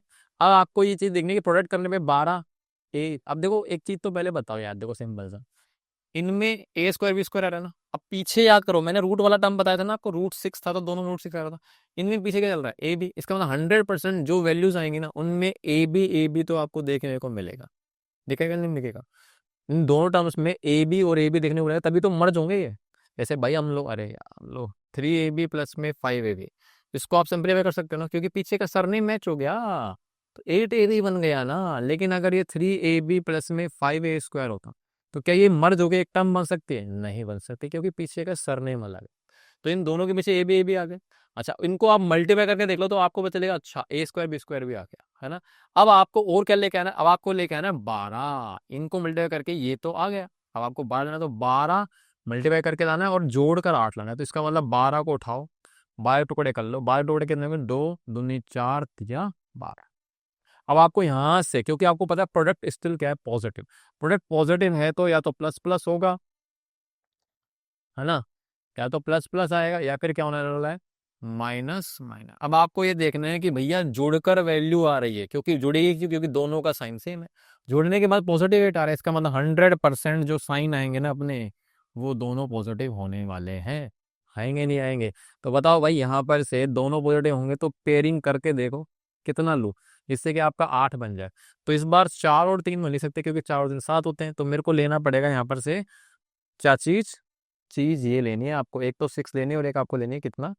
2। तो 6 और 2 8 हो गया, और मल्टीप्लाई करके 12 आएगा, और दोनों के साइन कैसे आएंगे? प्लस। हो गया? चलो तो यहाँ पे लिख दो फिर 6ab और 2ab। हो गया स्प्लिटिंग? हाँ हाँ, हो गया हो गया हो गया। आओ, तो 3a² x² plus 6ab plus 2ab plus में 4b² = 0। हाँ जी, कॉमन कितना आ रहा है? तो साफ दिख रहा है आपको, इसमें से 3 कॉमन आ रहा है, और a² और a में से a कॉमन आ रहा है, बस और कुछ नहीं कॉमन आ रहा है, और साथ में आ रहा है आपका वही x। अच्छा, इसमें x नहीं लगाया मैंने, रुको जरा, रुको रुको रुको, इसमें x तो आएगा प्लस में 2ab x। अब ठीक है? हाँ जी, अब ठीक है। अंदर क्या बनेगा? ax, ठीक है। इसमें से जाएगा 3 × 2 = 6, 2 आ गया। अब इसमें से a बाहर आ गया, तो सिर्फ बच गया b, और x भी बाहर चला गया, तो ये बच गया। इधर आप सीधा कॉपी पेस्ट कर दो, ax प्लस में 2b = 0। अब बताओ क्या कॉमन आएगा? क्या कॉमन आएगा? तो देखो 2a जा रहा है पर b नहीं जा रहा, 2b बाहर पकड़ लिया। चेक कर लो एक बार, है ना। देखो 2b से इसको मल्टीप्लाई करो, देखो 2b 2ab x, और इसको आप मल्टीप्लाई करोगे तो 4b² आ गया। कुछ भी नहीं है, साइन प्लस का आएगा, ठीक है। हाँ भाई, फैक्टराइज हो गया, ax प्लस में 2b हो गया, और यहाँ से 3ax प्लस में 2b = 0। यहाँ से आपका x की वैल्यू आएगी माइनस का 2b/a। यहाँ से कितनी आएगी? तो लिख देता हूँ थोड़ा सा, इसको 0 के बराबर करा दिया, तो 3ax बराबर माइनस का 2b, तो x की वैल्यू होगी माइनस का 2b/3। ठीक है सर, ये इसके आंसर्स है। ओके, लेट मी चेक, हमने वैल्यू सही रखी है ना? 3 कॉमन ले लिया, ए ठीक है।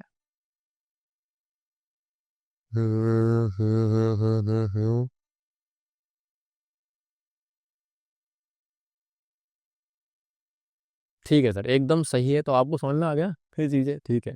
चलो, अच्छा, अब अपने पास चलने का टाइम नहीं है, अब आपके पढ़ने का टाइम आ गया, क्योंकि लेक्चर हमारा खत्म हो चुका है। लेक्चर खत्म हुआ है, पर हमेशा के लिए मैं बोलता हूँ, सीखना आपका खत्म नहीं हुआ, अब शुरू होगा बल्कि। तो आपने जो भी चीज़ें आज देखी हैं, सीखी हैं, उसको आप इम्प्लीमेंट करिए, है ना। क्वेश्चंस मैंने कम कराए हैं, क्वेश्चन तो बहुत सारे होते हैं, तो आप प्रैक्टिस करिए। मेरे जितने यूनिक क्वेश्चन थे मैंने ले लिए हैं, आप प्रैक्टिस करते रहिए, और फिर मिलते हैं नेक्स्ट लेक्चर में। इसमें नेक्स्ट लेक्चर में हम बचे हुए मेथड्स पढ़ेंगे, नेचुरल रूट्स पढ़ेंगे, और क्या पढ़ेंगे? क्वाड्रेटिक फॉर्मूला, उसका डेरिवेशन भी समझाऊंगा आपको ना, उसके बेस पर बहुत अजीब वही उससे अच्छे अच्छे क्वेश्चन करने वाले हैं। तो मिलते हैं नेक्स्ट लेक्चर में, तब तक टाटा बाय बाय।